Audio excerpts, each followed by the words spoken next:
server. Webby's not here, is he? And Webby's not here yet, no. But we've got 15 minutes until Webby is estimated to arrive, and we can do science until then. In the meantime, let's turn this over to the starting shortly, just to let people know that this hasn't started properly yet. Whilst we do a little bit of housekeeping. Oh, actually, that is... Actually, no, I won't bother with like what I did last week. Alright, so first check. Everybody... No, they're not. Folks logging into Foundry. Not everybody yet. Okay. Sean. Everybody who wants to be, feel free to connect to Sirenscape also. Aye. Aye. And of course, it's Talk Like a Pirate Day, ain't it? Yar. Yar. Thing is, though, a good number of pirates also came from Wales, Swansea to be exact. So, I would try and do my best Swansea accent, but it turns out the majority of Swansea people sound like I do, so... There's really no point. Because the Welshie accent is actually the Welsh Valleys, which is the other way, but... Hey. Just go Orion Pirate route instead. Orion Pirate. How do Orions sound? Well, they're usually American actors. Like so, vipers. You like vipers? I'm not an Orion pirate. Yet. He protests too much. I'm not a pirate. I'm a minor smuggler. There's a difference. Aha! So he admits it. Can't prove nothing. Smuggling is a piratical activity, therefore pirate. I will refer you to the video we made of episode... Where was it? Can't prove nothing. Episode 16! Way back. Can't prove nothing. Can't prove nothing. It's not admissible in a court of law, Your Honour. That's my the first favourite. officer didn't approve your report. Can't be real. What were you going to say, Jan? My favourite pirate is, of course, the Dread Pirate Roberts. Well, you can't... Yeah. You can't diss Kerry Elwes as Dread Pirate Roberts, can It's you? weird. Every time I see a picture of that pirate, it seems to be a different person. And if any of you don't get that reference, shame on you. It means you haven't seen the best film. But that's the thing. Going on a slight tangent from that, the thing that actor Kerry Elwes, who played Wesley in Princess Bride, he said what amazed him and the rest of the cast was that even though the film didn't do well at all in the cinema, it became a cult thing when video cassettes, VHS rentals were a thing, and it's since become a generational thing where parents who were young when the film came out, parents are now showing it to their kids, and their kids are learning how awesome it is. So there you go. Quite rightly. So even if you weren't around during the initial days of The Princess Bride, you still have no excuse, as far as I'm concerned. One of the best movies ever made, and I will hear no counter-argument. But bringing this swiftly back to what we're actually here for, which is fun and roleplay games. First thing I want to bring up is last week I did bring up that Trail of Cthulhu bundle on Humble Bundle to sponsor for that helps research Cancer Research UK. It's still going on. It's got about 9 days left if you haven't, and you appreciate the folks at the Cancer Research folks, the efforts that they put in. Do consider it. Incidentally, in the meantime, slightly closer to home news, Modiphius have released another Star Trek Adventures Briefs book, which is one of their books with lots of, I think about 5 different missions in it. So Dangers in Space has been released. It's a pay what you want thing, so you can get it for free. I usually pay just £1 or $1, depending on what the denomination of money is when I log on. So if you fancy that, for those of you out there who are listening, Dangers in Space is now available. And in other related news, the legend that is Todd Stashwick, who some of you may know from Star Trek Picard, where he played the most awesome starship captain, Captain Liam Shaw, who pretty much everybody wants to see return. It turns out that Mr. Stashwick is doing a charity role-playing game with some of the cast from Picard and from Lower Decks. So he's going to be the GM for a charity game, including Matthew Lillard, who some may remember from he starred as the live-action version of Shaggy in the Scooby-Doo movies, and Lower Deck stars Tawny Newsome and Jack Quaid are going to be attending as well. So Todd Stashwick continues to be a legend. Question is, if that happens when the ship they're on is hit by a torpedo, are they all going to do the Star Trek shimmy at the table? Because if not, I'll be disappointed. I'm not sure it's an actual Star Trek game. I think it's something else. I'm not sure. I don't think the article I just read then mentioned a system. So it entirely depends. But apparently Mr. Stashwick has been a fan of role-playing games for a long, long time, and even got some of his co-stars in Star Trek Picard to try it out, including Jerry Ryan, who has been persuaded to play the odd role-playing game with Will Wheaton as well. So yeah, there we are. Our nerd collective grows ever larger and ever stronger. God, imagine playing role-playing games. And as a for instance, we will bring you right into our one, now that I've made all the announcements I wanted to make, just as soon as I turn off the ship rumble, and then turn off the intro adventure music, and I will throw us over to our own intro video for the Navis crew. So we will see you in a couple of seconds, my dudes. Stay tuned.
Greetings, folks, and welcome along to another session of the continuing adventures of the crew of the USS Navis. We will get right into the episode proper soon enough, I assure you. But before we go anywhere, since this is a brand new episode, we will, of course, be doing a bit of housekeeping first with science experiments, and of course, as has rightly been brought up on the Discord, which I am going to just copy now what I just mentioned, Mr. Stashwick's charity game. Oopsie daisy, I got the wrong link though. Charity buzz. Open link in new subspace. That Never gone wrong for so Star much. Trek before. Yeah, exactly. That was oddly on point somehow for the Discord. It's like it's watching us. Here we go. Stashwick's Nerd Circus presents Legends of Eleonora, the Light of the Child. So, yeah. Jack Quaid, Tawny Newson, Micah Burton herself, Matthew Lillard, and 2 folks who can bid to be there, and the proceeds go to charity. Wow. Neato. Yet again, why Stashwick is a legend. And needs to be brought back. Even if it means Jerry Ryan isn't the captain of the Enterprise for very long. Anyway. Bringing us back onto what we were doing. Yes, before we get started into our own episode of Star Twekin, we are going to jump into continuing the science experiments that the crew of the Navis have been doing in the meantime. So the first thing we're going to get to is the long-standing science experiment of our good doctor. So, Star in that Trekking, regard, science wrecking. are we bringing in Bertram's lovely assistants? Another fair. Yeah, although I'm not sure why the only non-changing on the ship keeps on bringing disgusting, sort of like human reproduction stuff into it. This is Starfleet. We're all professional here. There's no horniness in Star Trek. Riker took it all, copyrighted it. Yeah. There was indeed a recent meme post regarding Riker and the Prime Directive, but I can't show it here. So, yes. Anyway, so yes. Bejor militia were still here. The Bejor militia ones have been very funny. Thank you for that, Davis. Let's see. Consider buying the new Modiphius material, or Claught may press Claught's button while in orbit around your planet. Oh my. Not sponsored, just hands. Alright, so first things first. We've got Feazal and we've got Eric, both assisting the good Dr. Bertram as per yippity usual. The last thing we were doing was looking into trying to create a way of allowing the radiation-devouring plant to be basically implanted into a person, and trying to solve the issue of it not being rejected, and expanding on the technology that Dr. Bertram, has been developing thus far. So we had the avenues of botany, biology, genetics, mycology, and biotechnology as the avenues of investigation. We had chosen biotechnology as the avenue and had been doing some reasonably good progress with it. So, on that regard, let's have a lookity-look. Biotech. So, Ensign Feazal has got biology and genetics as focuses, fokies, whatever the heck you want to call them. But Ensign Eric has only got botany, so she can still assist. In fact, she's got the talent assistant. So whenever the character assists in a task using science or medicine, they may re-roll their d20s. So it might be worth keeping her around just for that. So the question becomes: is that's the only reason the doctors keep her around? So, Gareth, do you still want Eric to contribute? Yes, please. Okie dokies. Alright then, so let's have... Since Mike is suffering with Mike problems, let's have Mike be Ensign Jenny Eric. We're going to be using reason and science, as has already been selected. She is stronger in science than she is in medicine. But at present, no focuses are going to be used. So it's just going to be rolling one dice, reason and science. Likewise, Ensign Feazal will be used. Let's see. I usually get Yan to be Feazal for whatever reason, but let's have somebody different this time.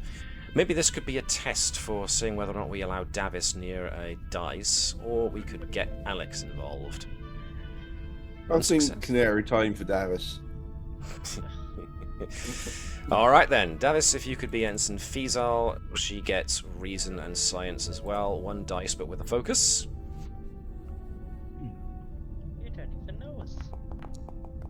wrong game.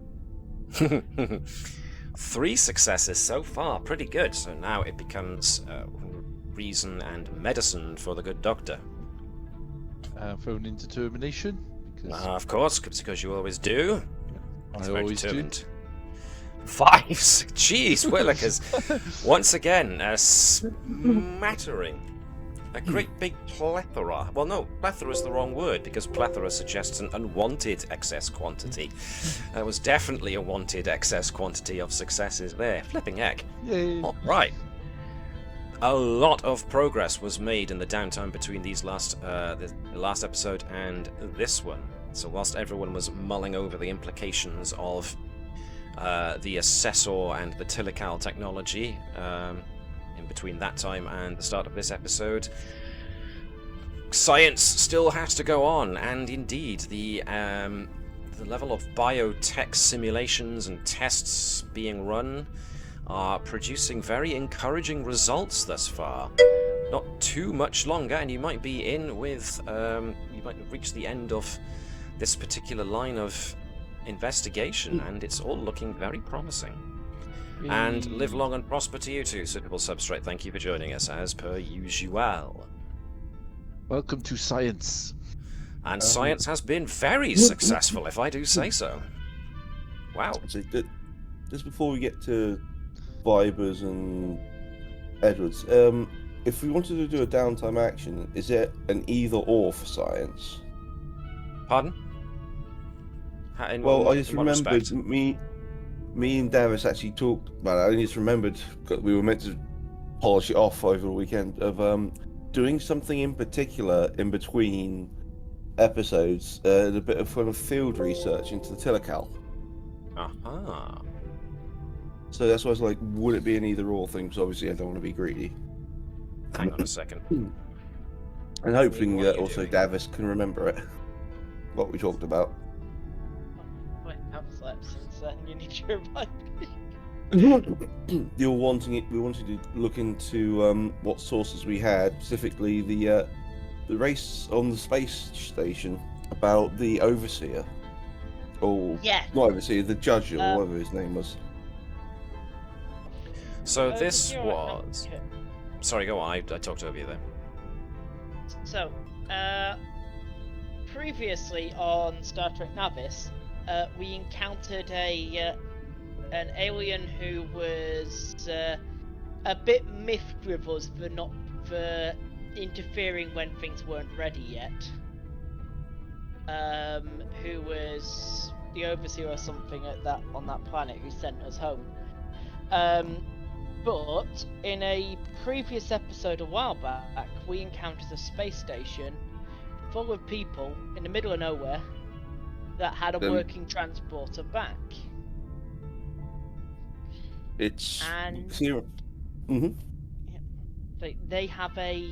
They had a computer with all sorts of data and logs, and it sounds like a really good idea to go and raid their database and see what old stories It they've wasn't got. quite those words. It was to request leave to check up on seeing how the diplomatic corps is doing and integrating them, and how are they, also to observe how are they now living, how their society has changed and living with the engineers, the races that was actually at the core keeping things together, because they were a stagnant race at the time with the traditions there, but since us coming along and the two races now being shown to work together, it would be an interesting opportunity to study how they're going, also to potentially glean some information that could help us for the current situation. Because if it was effectively, they were a cargo cult, so one of my ideas was checking to see if the overseer was also, if there was one present like that alien before, was it recreated in their rituals and how they're doing it, or Viber's more straight down to brass tacks version of let's just look in the computer to see if there's anything kind of mention of it from way back when. Okay, so as far as I am aware, Davis, you haven't bought any NPC favors for Vibers. The only one No, Edwards but I has do got have, is I do have Taliaferro. the money in order to buy some. I don't Fiddle. have them at the moment, but I can acquire it quite quickly. Well, as we've seen, Taliaferro is quite capable of twisting arms. Do you want some favours from NPCs?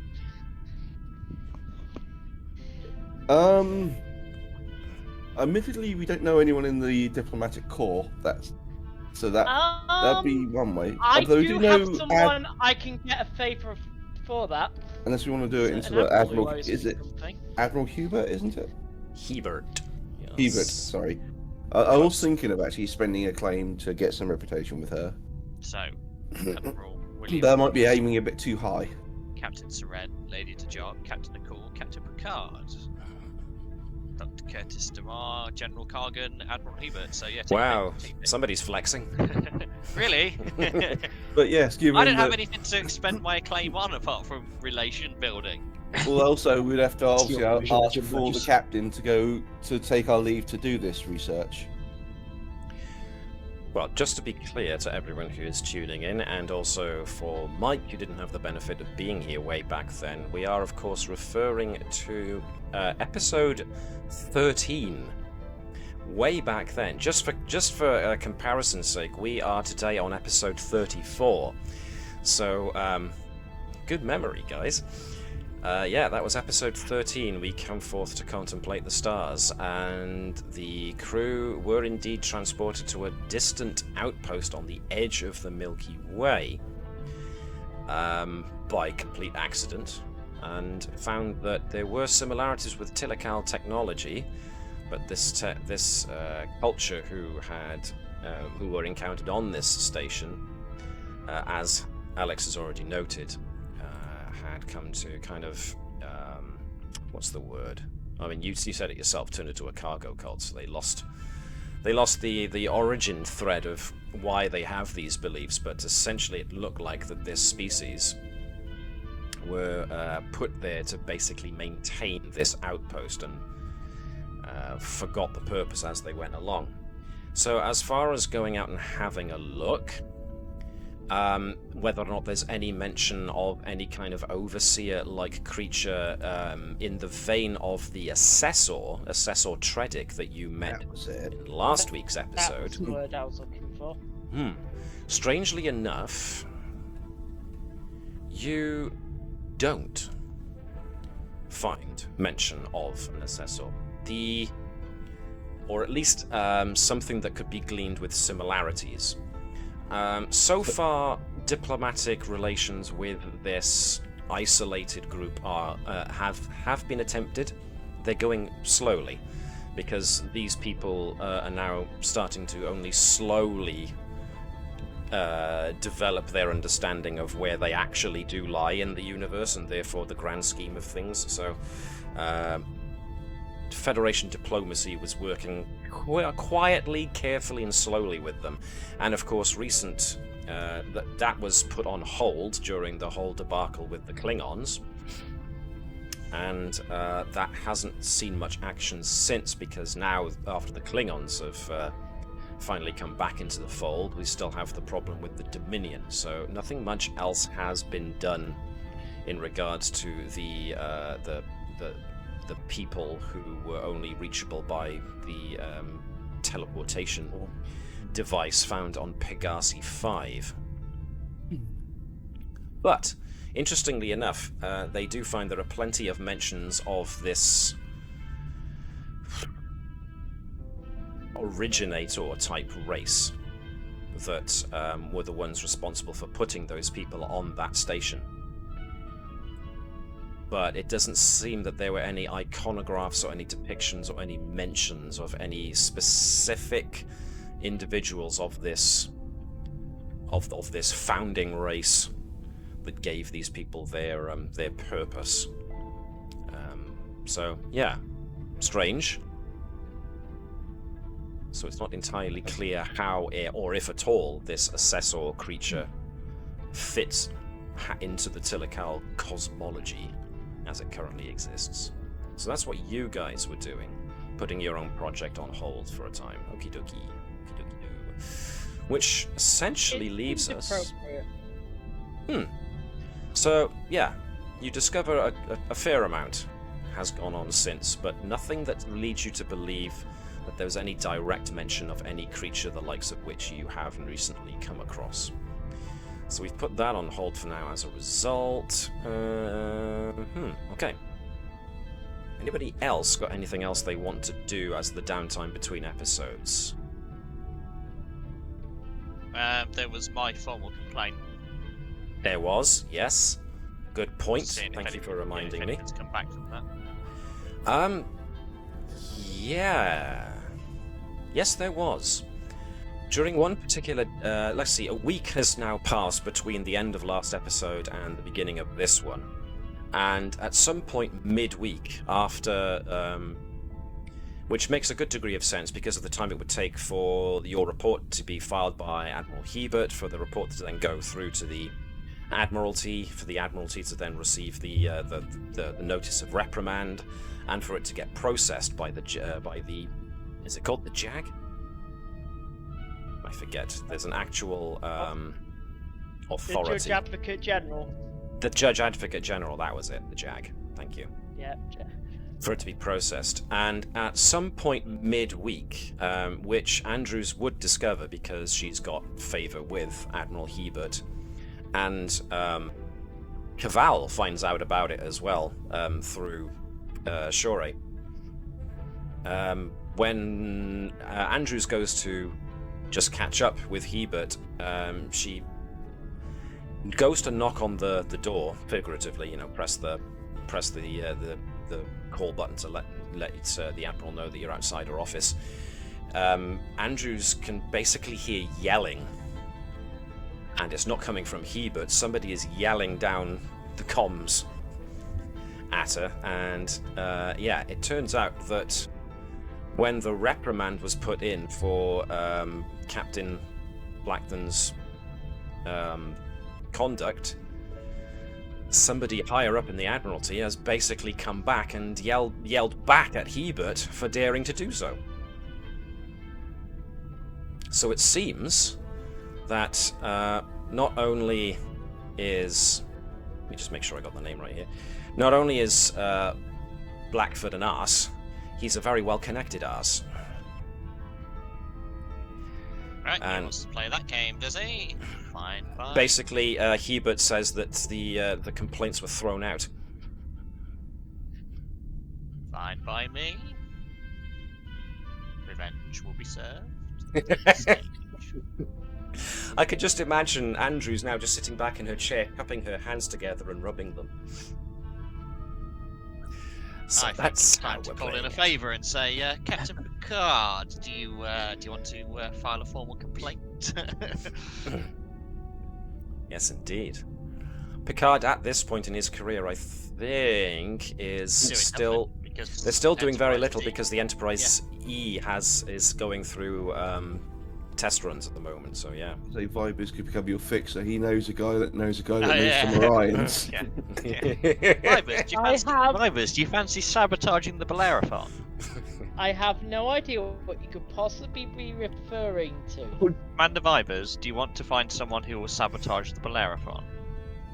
I have no idea what you could possibly Captain- be referring Commander to. And Vibers. I've heard they're going to have some terrible engine trouble shortly. Yes. Just do a I Scotty, mean, just take a possibly bolt going out and to watch the whole affect- thing fall apart. Oh Mr. look, there's the main Edwards, stem bot from I there. need you to I need you to come help me with a cargo run to the Bellerophon. Wink, wink.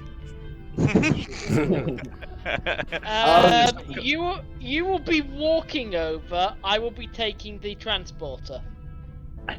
Two-pronged Oh, what's assault, that? I like it.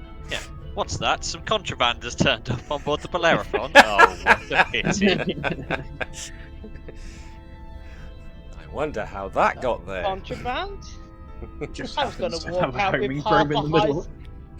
I was going to send Edwards out with half a Heisenberg compensator and see what happens. I'd be more subtle. I'd install a subroutine into the replicators. Every time a certain thing is done, it'll just start replicating some item of contraband. have the teleporters hooked in as well, so they automatically teleport it to somewhere unspecified on the ship every time it's it's completed. It'd be like an Easter egg hunt for inspectors. You were trying to improve morale.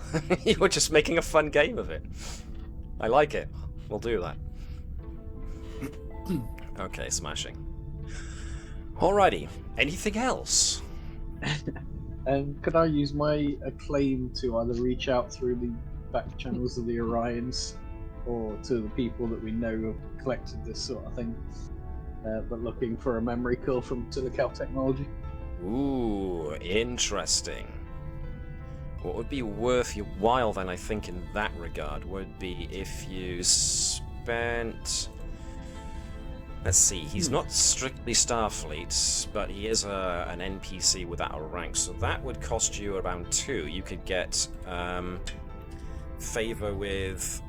what's his name? Yeah, I keep saying Jason. Rayner? Robert's Rayner, isn't it? Let me make absolutely sure, because... Yeah, Rayner. I don't know why I keep thinking Jason. Almost like Jason the Wheeled Warriors or something, but... and if you get that reference, then you are old. Like me. Stop stealing my thoughts, Matt. Right, so when we find the Telecal, it's rid of light, magic light. Gotcha. Though admittedly, Rayner does sound more like from StarCraft series rather than Jason, but yeah. So yeah, if Nova can strike up a working relationship, shall we say, with Rayner, and he'll agree to be on the lookout for any Telecal cores, was it specifically? Yeah, like memory core or... Just Interesting. Kano Vibers said that you sent you. Yeah. Yeah, sent me. Andrews is ignoring any of this happening. None of this has anything to do with Vibers. Vibers has been miles away talking to people on a station in the middle of flipping nowhere. I think it's more that he knows that anyone associated with Vibe. Sorry. Nova's met him before when we negotiated for the map, so... Yeah. Yeah, that too. I was going to say anyone associated with Vibers, but at this point with Rayner, probably you automatically knows it's like, right, you're in his pocket too. Gotcha. You're in deep. Yeah, you're dodgy as hell as well. Oh. Yeah. Well, Rayner most of know them. that she tells the truth, so probably won't mention it. But yeah, you guys met Rayner not long after you landed here on Narendra Station the first time, so he's a known quantity at this point. You got no trouble reaching out to him, and yeah, having a buddy amongst the Orions. Easy to reach out to. You go to the pub and you buy a round. Well, exactly. It's really easy because the Federation doesn't do money. You always find him in Maxim's place. He's always hanging around the bar. He's very easy to spot. Always. Just, no matter what happens, just always there. Strangely, he's always there. It's called Always reliability. watching. Yeah. Do you ever leave the bar? I am always at the bar. Always at the bar. Me and the bar are one. We never did ask if his last name was Maxim. That's a good point. Maybe he owns the bar after all this time. Now, Maxim has actually appeared since, so yeah. I actually put a token for him. Sorry, Jan. Yes. Sorry, is it possible to get favor with Hello? I suppose technically counts as ish of an NPC. Ish. Or a supporting character, but okay. Keval wants to spend. Keval wants to spend all of a point of acclaim to get favor with Hello. Yes. Right, so Keval has now been programmed by Hello. Taken off the med list. No, this is the how do we deal with the fact that Hello fitted torpedoes on themselves when no one was looking. If he did, Hello is having an accident. If Hello's And gonna Nova, help for me- that matter. Hello's gonna help me install torpedoes on the Carpathian. Including the letter N. Small things give me pleasure. Like the sound Very that Webby well, just made of the smash steam card. coming out of his ears. Somebody goes down there and finds it scratched in there, not even painted. Just literally scratched the N on the end.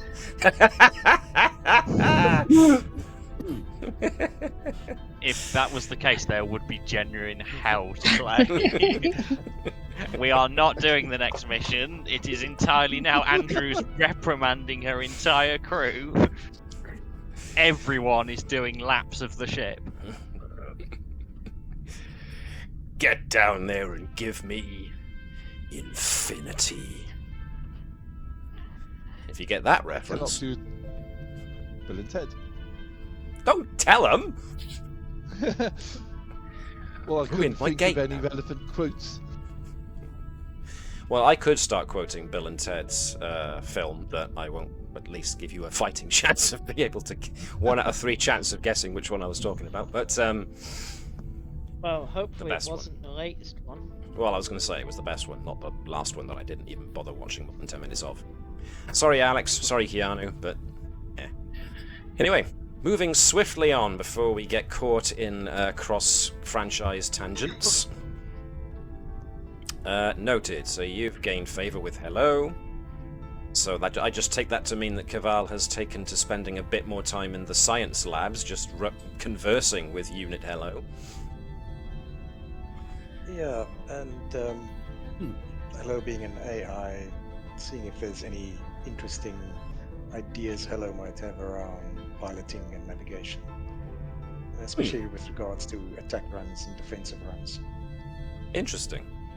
So far, as far as I remember being told, Unit Hello has been given mostly just scientific data to work from in drips and drabs. So, if you want Unit Hello to start sharing input on more efficient means of piloting the ship and that kind of thing, it would make the request to gain access to basically all Helm related data. Just out of interest, is control, from the era of Star Trek that we don't really talk about, is that genuine common knowledge about what happens when you allow an AI to become too intelligent? I don't think it was, because it was a Section 31. It was a Section 31 project. But it was definitely known to the Federation. And then it was, but the whole thing about what happened with the AI, what it becomes in the future, and it trying to send itself back into the past to make sure that it comes to pass, at the very end, in order to prevent the knowledge from being discoverable by anybody, everybody who knew about the project and Discovery itself was all sealed. And the people who knew about it are also long since dead. So it wouldn't, as far as I'm aware, be common knowledge at all that there was ever an AI called Control that was assisting in tactical analysis. Section 31 is assumed to be a myth at this point in time. Well, we know it used to exist, but it fell apart. Pardon me. It was known that there was an organisation, but it disappeared. That's not been around since the start of the Federation. Yeah, exactly. Now they're Orion pirates.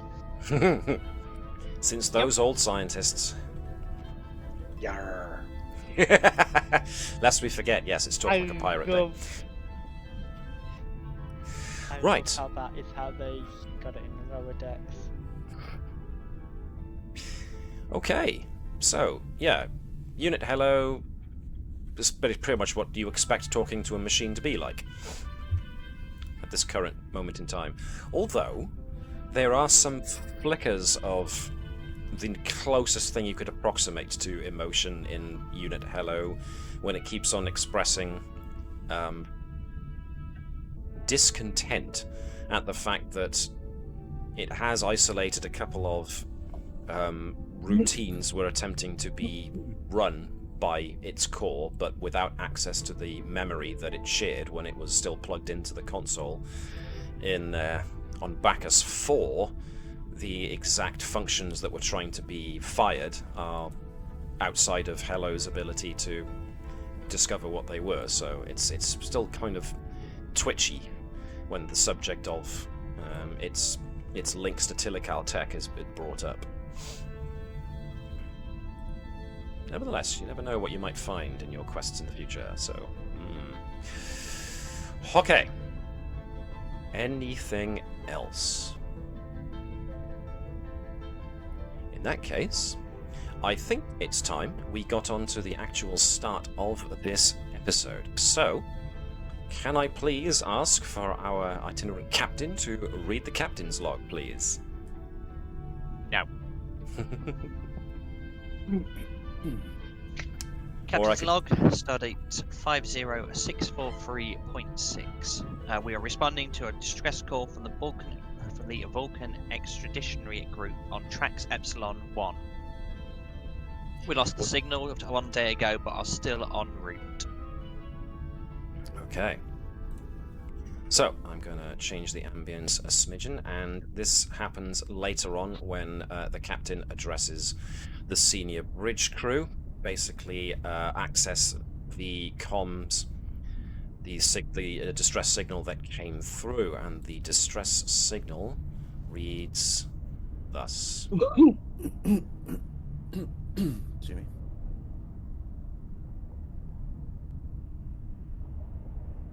We require immediate assistance. Atmospheric conditions have proven too hazardous to the expedition to continue. One team lost. Their coordinates are enclosed. 2 members of the expedition remain here at Base Camp Devral. We request the nearest Starfleet vessel make contact and extract us. Message will now repeat.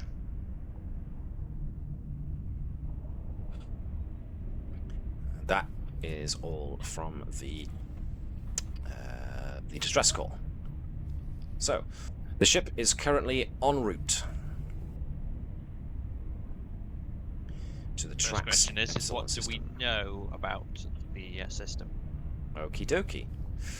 So, investigation into the Trax Epsilon system reveals that it is in the Kepler sector and is registered by long-range probes as a Class H planet, marginally habitable, with arid conditions, very little surface water.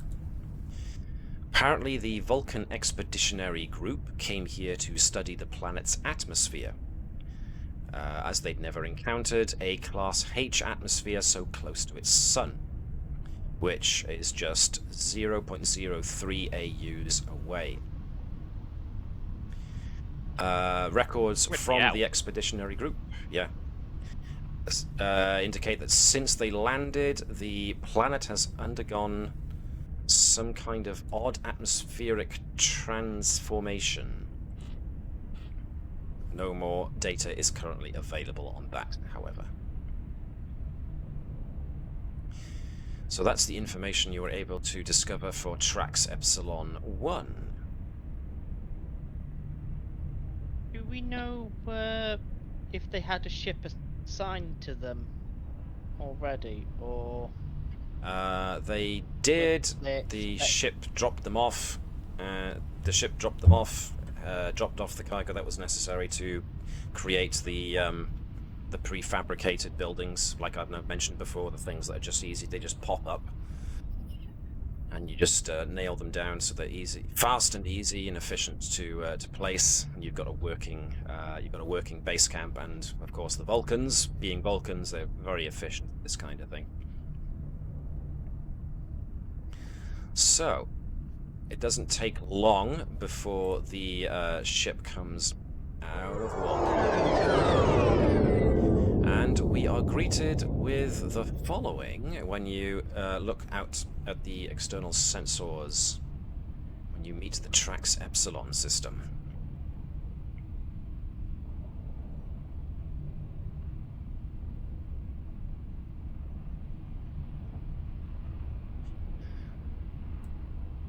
And, yes. Lieutenant Ori can confirm that sensors are reporting back that the planet is just dark. Oh, you broke up a bit. Just what? Sorry. Dark. Dark. All right. Black. That's a planet of eternal night. So, Uh, this Mr. discovery- Can you go out and Oh. wipe the sensors, please? yes, Yes, indeed. scan So for this life looks like signs. we're going to be coming back to the bridge for a moment. I've got nothing much going on with the Ampius and what's going on there. But nevertheless, on the ship, yes, sensors. So that suggests Lieutenant Ori, being our chief science officer, will more than likely have to make a control and science check. Can be aided by the ship, I think. Pardon me, reason and science with a difficulty of 1, assisted by the ship's sensors and science. So we usually do Gareth in this case, but let's have Alex for a change, since he waived responsibility for a previous role. Okay, so ship, was it sensors and what, sorry? Reason. Sensors and science, please. Science. And if Mike could get us Ori doing, what did I say? Reason and science. That would be grand. Need to improve the ship's stats. Well, all in due time. Mike, are you with us?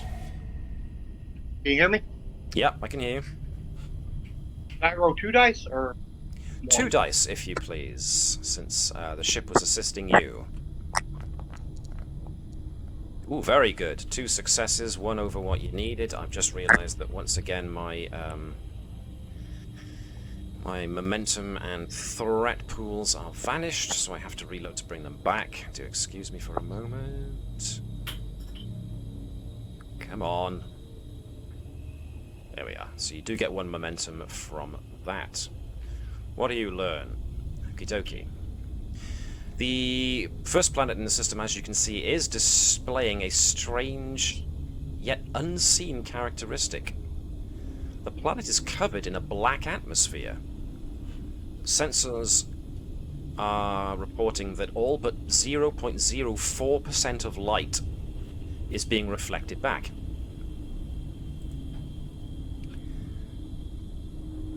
Sensors don't detect much else and nothing of the planet's surface.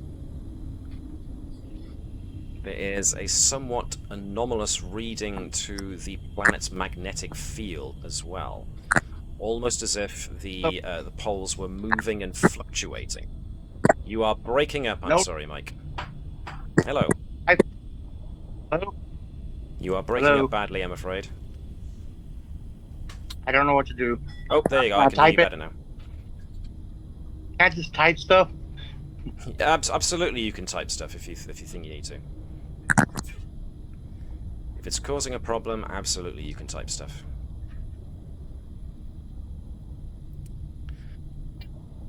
So 2 successes lets you. Yeah, okay. I already bridged that gap.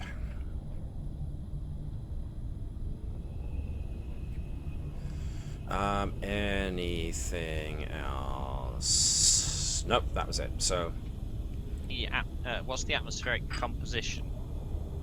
in order to do Reflected. that, you're gonna have to spend that point of momentum to obtain information. I'm happy to do that. Everyone else is. Well, if you want a bit more momentum, I can still use my ability to use it, sacrifice the determination to give us 3 momentum in the pool, if we really need it. Up to you. So no life signs or signs of active technology on the surface? No, because sensors can't penetrate the atmosphere. Shall we send a probe? Yeah, let's launch the probe. Okie dokie. So before we're doing anything else, While we're launching launching the probe. probe,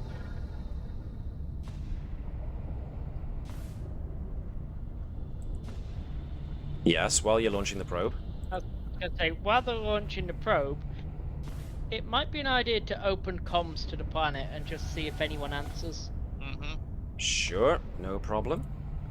In that case, hailing frequencies. At which point you are met with...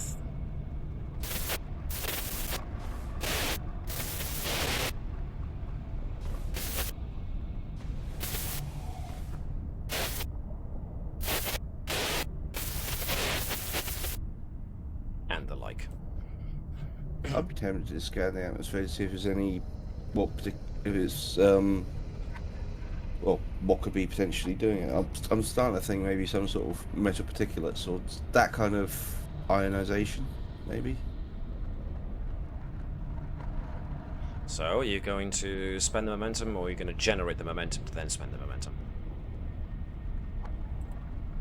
Or do you want to do an entirely new task attempt based on what you've learned so far? Captain?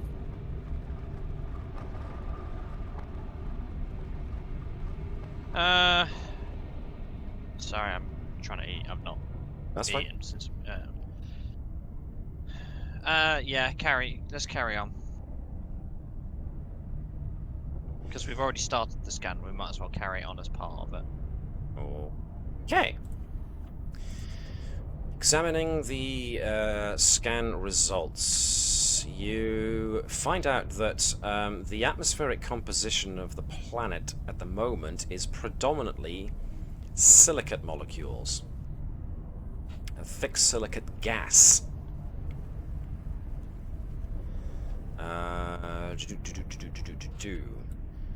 Somehow, that silicate gas, of which the only reason the sensors know it's silicate gas is from the trace amounts that are at the very, very edge of the planet's atmosphere. Not only are they devouring light when it comes close, but it also appears to be devouring pretty much any signal that goes in. This could be down to the weird magnetic problems that are going on. The anomalies, rather, I should say, in the planet's magnetic field. Sensors and communications are having a problem, more than likely as a result of the electromagnetic fluctuations rather than the actual silicate gas itself.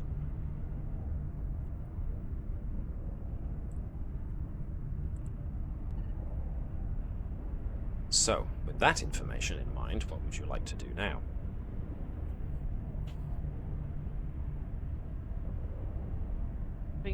I think just launch the proved we probe. can't transport down there. I think launch the probe to see what we can get, see whether probe can pick up any data, if we can try and get a scan through as the probe's going down. Cool beans. Just so you can build a bit more momentum, how about we have Claude launch the probe by using a control and science check. This can be assisted by the ship. So who hasn't been the ship yet? Gareth hasn't been the ship yet. Sean hasn't been the ship yet. Anybody got a preference? Then let's have Gareth be the ship. The Navis will be assisting using, let me see, this is more than likely going to be sensors and science again. Okay. Whereas Claude was going to be using control and science. So, let's see how we do. One success, very good. Navis is being helpful. Yes, yes, yes, yes, yes. Well, it is when Alex is controlling it. Can we have Sean being Claude then, please? Sean hasn't gotten a chance to roll yet. You know, we should probably give the ensign actual access to working systems, not the drill systems. No, he gets the training program only. What's Claude using, sir? Claude is using control and science to launch the probe.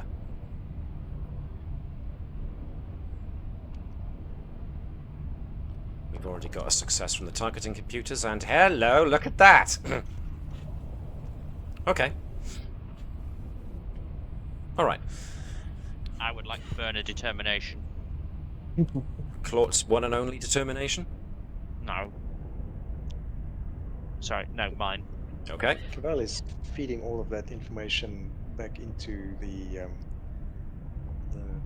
shuttle's computers for the potential landing that's up ahead. So I hope it's good information. We're going to find out. Don't worry, you don't this, get this, it back. This Okay. solid piece of land isn't a quagmire, I promise. So you can re-roll the 20. So re-roll results and just choose one d20, one dice. Blah, blah, blah, blah, blah. Put my correct teeth in. I know it's a difficult way of trying to eat at the same. It was almost a 20 again. Okay, so using the targeting computers on board the Navis, the probe does manage to find its way into the atmosphere, and you do hear the steady beep, beep of the report coming back from the signal as the probe goes into the atmosphere. As soon as the probe goes into the atmosphere of the planet, the entire visual of the probe is lost, and the beep goes for another second before the signal from the probe is lost as well.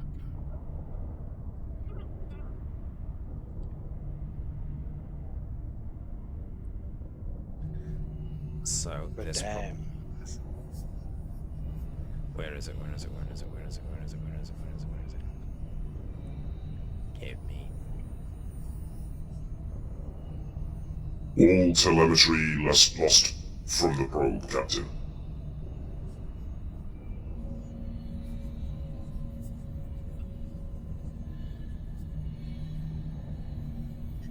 What would you like to do now? Thank you, Mr. Clark. Further suggestions from anyone? How many red shirts have we got? Nova, would you like to lead an away team? Sure would.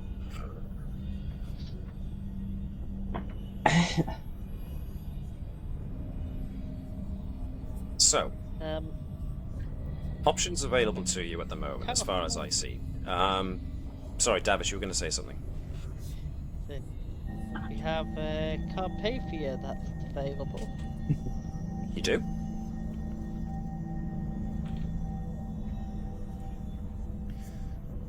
So, yeah, you could try transporters, but of course, that's probably fairly dangerous. Not to say that going down via runabout is going to be any less fraught with problems, but you're less likely to find yourself half in a mountainside. Although, you know, if you end up crashing, you might end up crashing halfway into a mountainside, so who knows for sure. Does it have to be a runabout, or can it just be a shuttle? It could be a shuttle. Maybe we could rig a shuttle up with some signal boosters. You could certainly try. In which I'm happy case, to fly it. As much as I trust your piloting skills, Nova, I'd prefer if someone else was at the helm.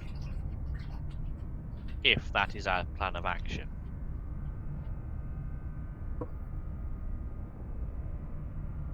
With the with the probe going through, when it entered the atmosphere, did it have any abnormalities to its telemetry? it was difficult to tell. The probe was issuing its signal back, and then as soon as it penetrated just into the upper atmosphere, the signal was lost. The probe didn't report any problem, it just disappeared.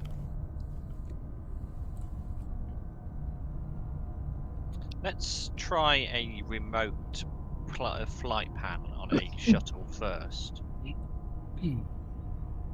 So we program it so that it skims down into the atmosphere, say, half a mile, and then returns back.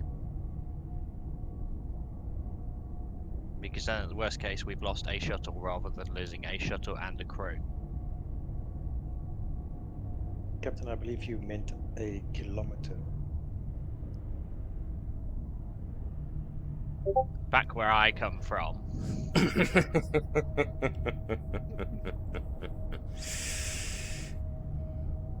Right, yes, so well, let's go to 2 kilometers then. In fact, no, we're going to go to 1.603 kilometers. Touche.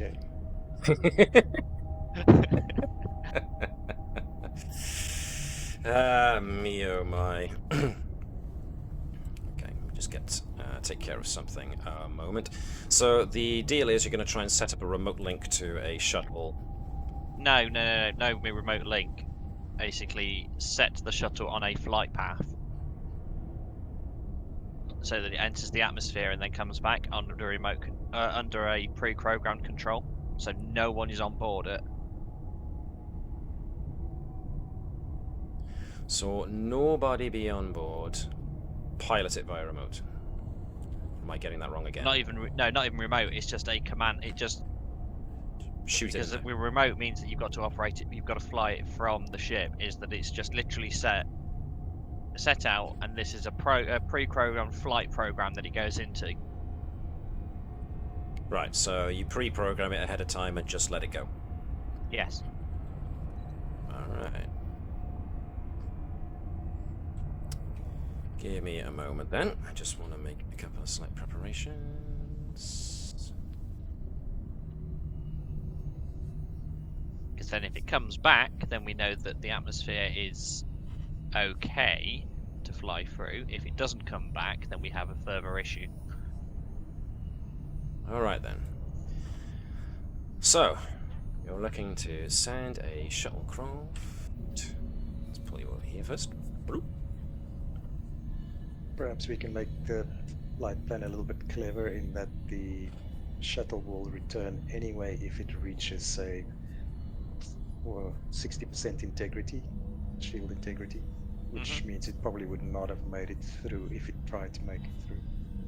That way at least we can get some further telemetry from the shuttle. We can get some data back from it, I completely agree. Okie smoky. So, in order to program it, I am going to ask for a very quick. This is probably going to be a control and con task for somebody to pre-program the flight path for the shuttle, which suggests a Helm officer would be better placed to do it, but it could technically be done by anybody. This should be a reasonably simple thing. Hey, Ensign Lenny. Ensign Lenny could do it. No. We'll let Keval do it. So yeah, okay. Control and con, this will be difficulty 0. So it's pretty easy.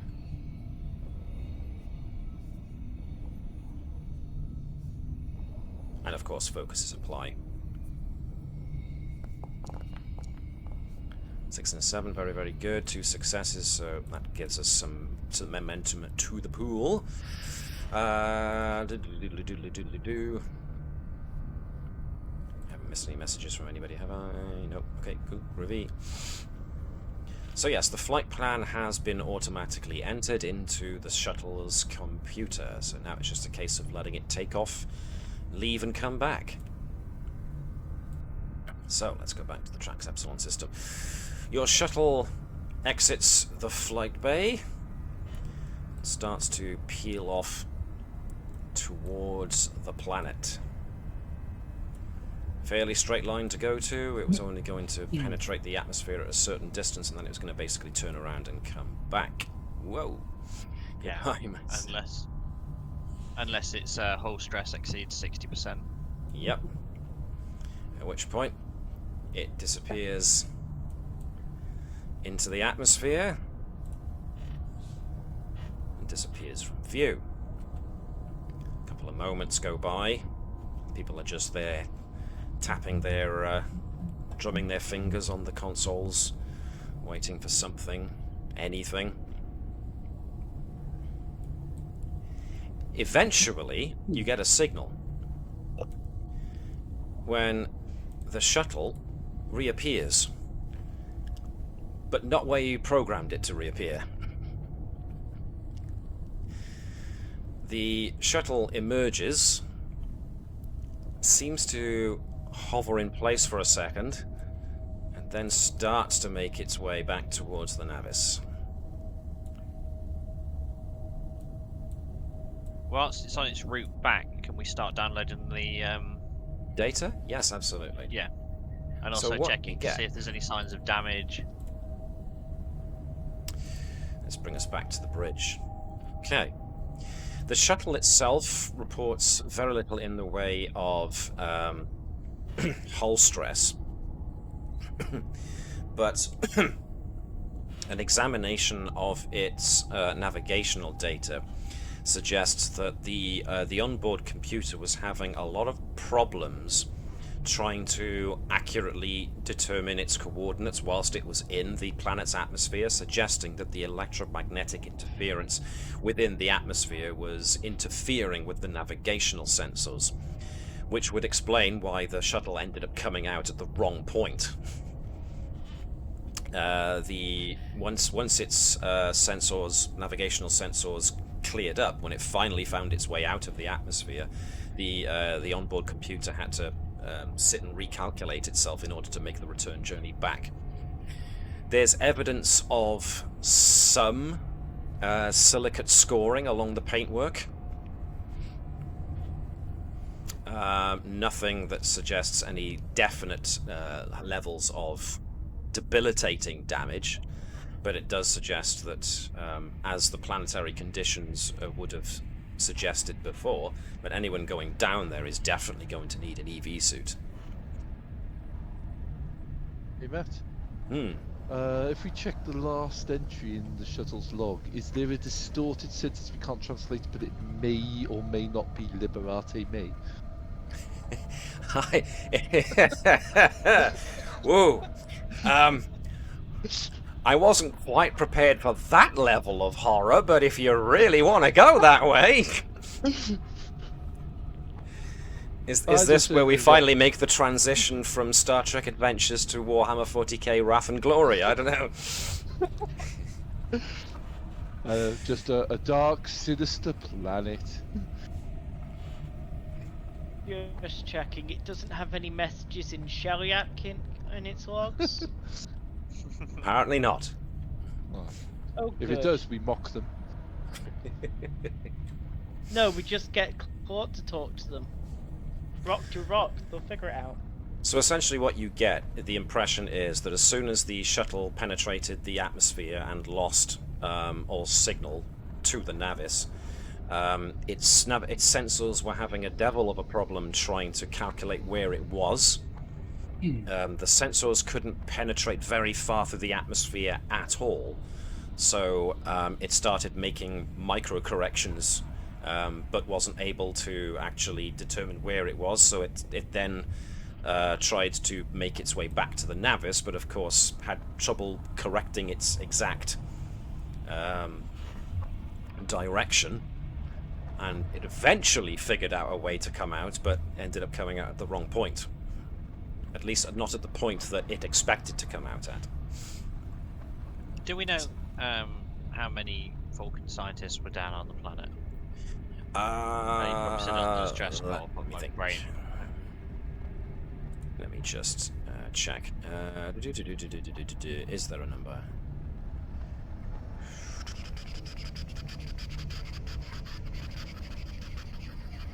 I think so. Give me just a second. I need to actually find the correct number before I give you a guess, and it was the wrong one.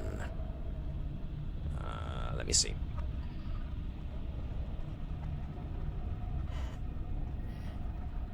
One moment.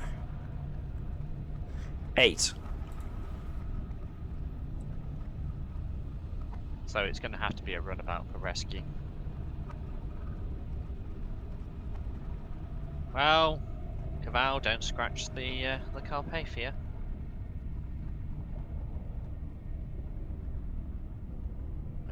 Okay. No, sir. Man.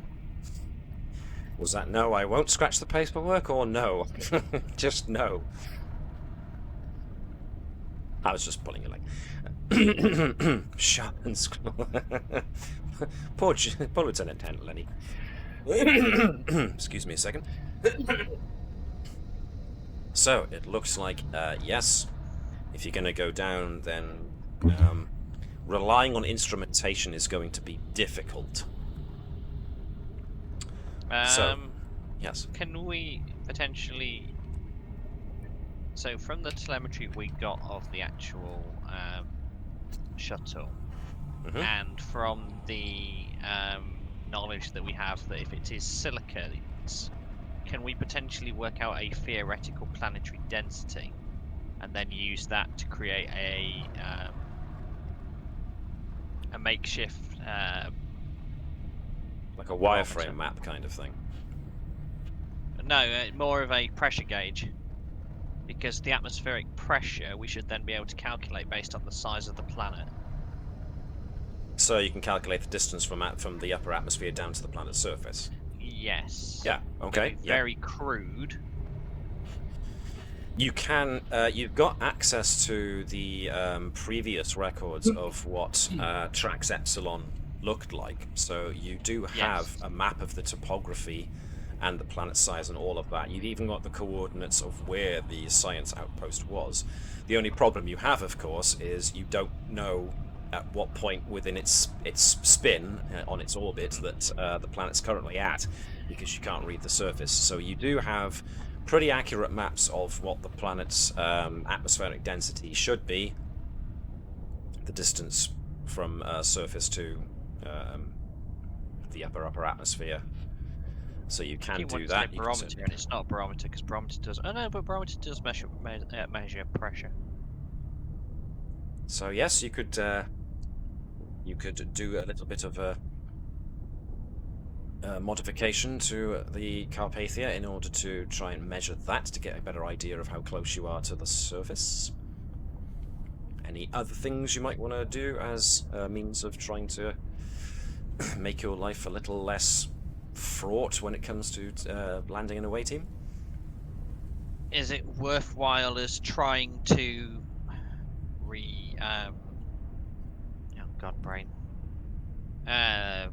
recalibrate the deflector to see if we can make it into more of a cutting beam again to cut through silicate interference? Could do. Certainly possible. Just requires a bit of extra boost to the deflector shield. I have a possible idea, which might need some scientific people to look at this. If you haven't got any sensors, you can use something called dead reckoning, as in, we know where we should be, let's just hope it doesn't change. Right. The planet rotates at a certain amount, and that hasn't changed that we're aware of. So, if we know when they landed, could we interpret where on the planet? Assuming that its orbital spin and tilt hasn't... So if I get what you're getting at, assuming its orbital tilt hasn't altered, and its speed of spin hasn't altered as well, based upon the last transmission, the last time it was observable to the time it's taken you to get there now, you could gain a very good guess as to where it is in its spin, and therefore have an idea as to what kind of terrain topography you're looking at when you go down. That's clever. I like that. Sounds like that needs to be a task. So let's see, the kind of thing you're looking at here is what is that? That be stellar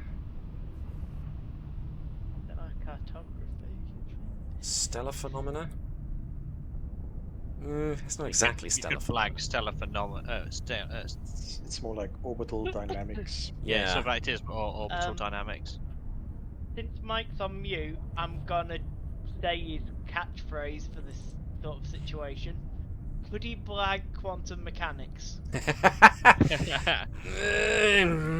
Quantum physics. It's a very big stretch.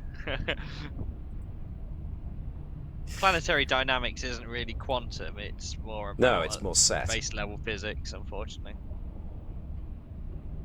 Do we have anybody in our supporting cast who could assist? Let's see. We have our head of computers. It's a data problem.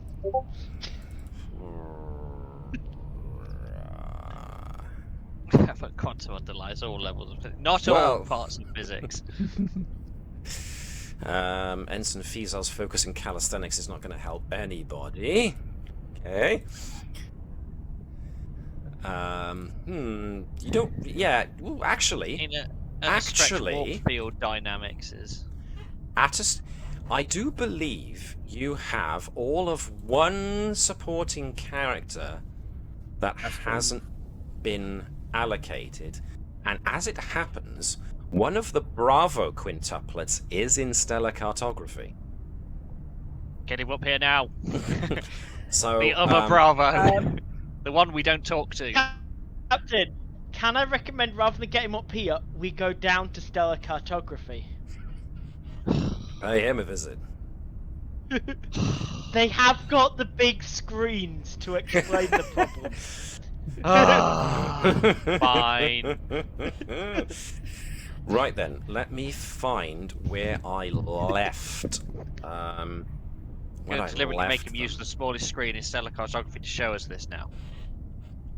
Right, last time we saw. What you mean when he shows you on his personal pad? Yeah.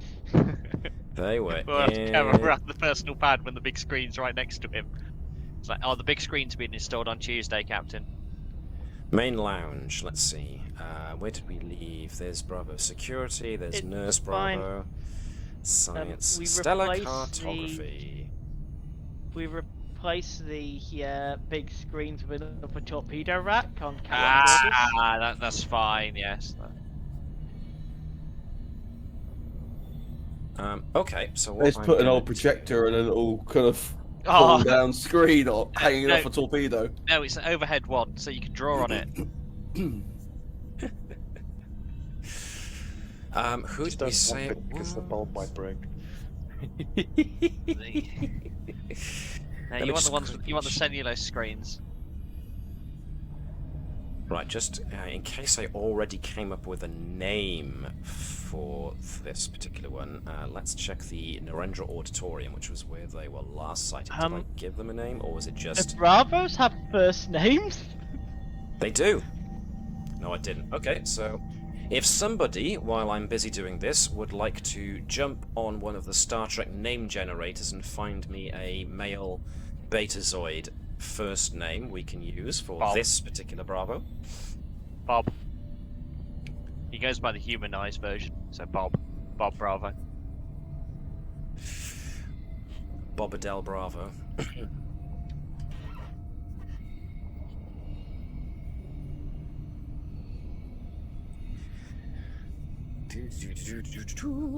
Stellar.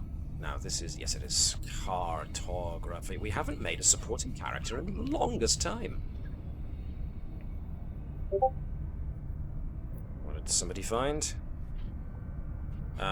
Beru. Okay. Gunler, Abiday, Cosbell, Inlus. Yeah, that'll do. Inlus Bravo.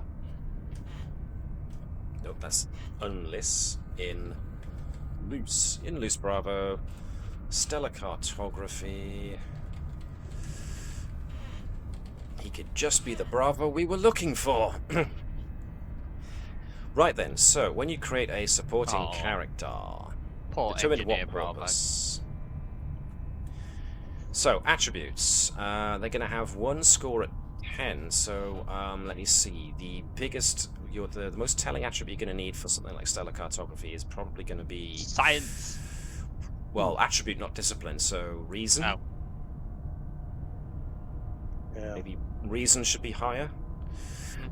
So reason should be 10. We then get 2 attribute scores at 9. One of them should probably be in control because they're going to want to be able to plot computer algorithms and whatnot in the stellar cartography, navigational, whatever do's. And The insight. other 9... Insight? I'd Okay. say it's like they're fairly knowledgeable. Yep. Then you get 2 at 8. We've got daring and fitness at 8 in the others. And then presence at 7, so... I'd say his presence is more than his daring. He's the reserved Bravo. The one people rarely call upon. Okay. So now It's the one that everyone forgets. Yeah. Disciplines. The highest one should be in 4, so we're talking science there. Then should have 1 discipline at 3. Maybe engineering. or con we've got- actually, if it's yeah, stellar we've got- cartography. Yeah, we've got a lot of science engineers, haven't we? So I think that's probably wise to make him con.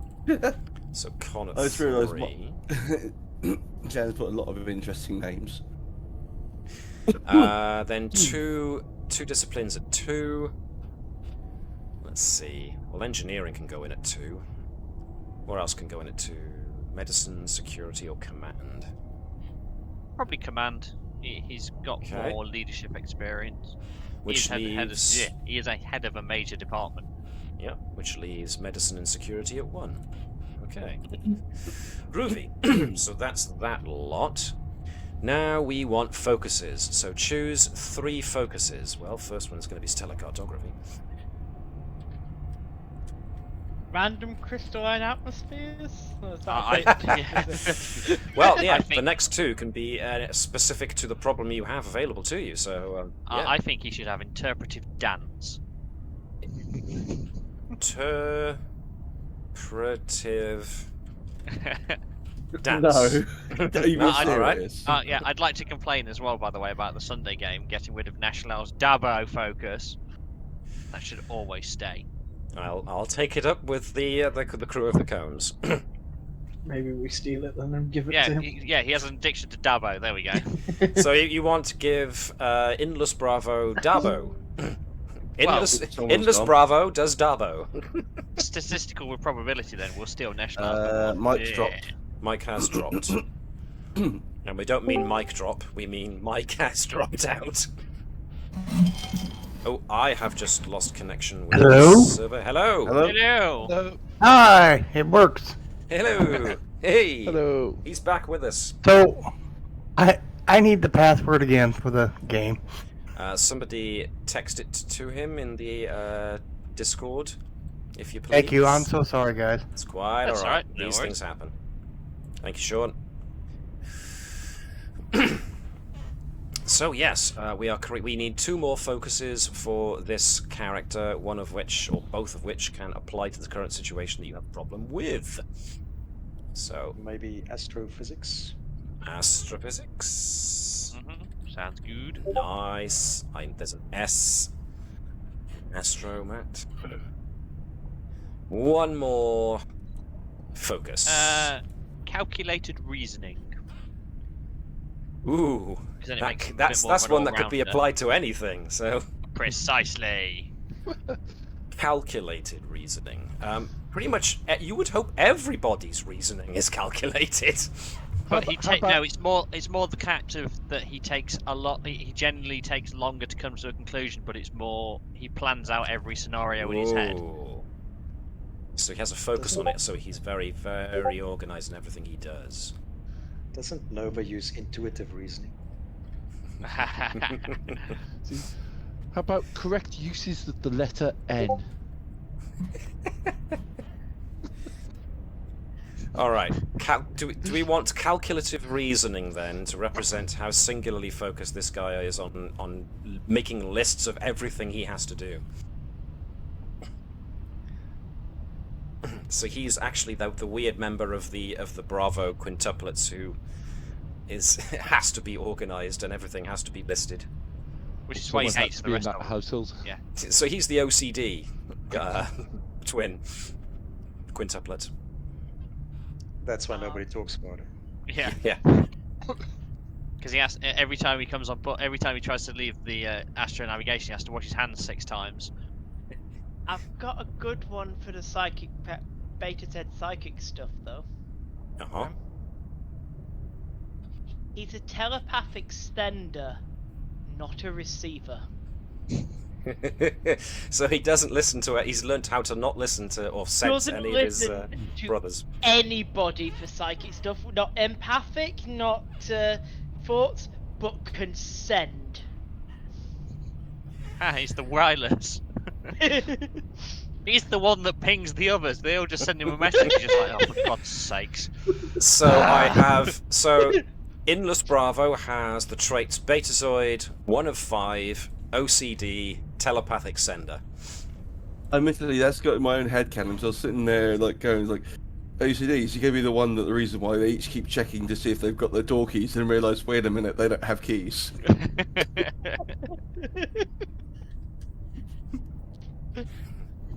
It's like every time. It's actually quite a helpful skill because you've got a telepath who can send strong and long distance. Because all their powers in sending, they don't know if it's received. One-way telepathy. One-way telepathy. As such, he doesn't get the talent for telepathy because he just sends it out and can't read other people. Yeah, I've done a character with that in Sean's one. It's hilarious. The fact is, like, you have no clue who's hearing you. It just happens. I like it. You He's got also character. murdered someone. You also murdered someone with your telepathy in that game. I did not murder. You did. Okay. He was wrapped round a pipe. His spine was a funny shape. He was dead. Barbarians throwing brains at people is not killing people with your mind. It's my brain. My brain. I killed them with my brain. Anyway. So there ends my Pegasus in flight. am I missing a Bravo? 1, 2, 3, 4. So hold on. We have got Lieutenant Commander Okru Bravo, who is Chief of Security. We've got Lieutenant Commander Ikrun Bravo, who is the Chief Engineer. We've now got Lieutenant Inlus Bravo of Stellar Cartography. We've got Incol Bravo of Science. Who am I missing? Nurse Bravo. Nurse Bravo. Masteress Bravo. There he is. Nurse Bravo. That I really can't help it, but I always think of him as a female because it's just that thing that's been ingrained for years. Like, well, that sounds like a you problem.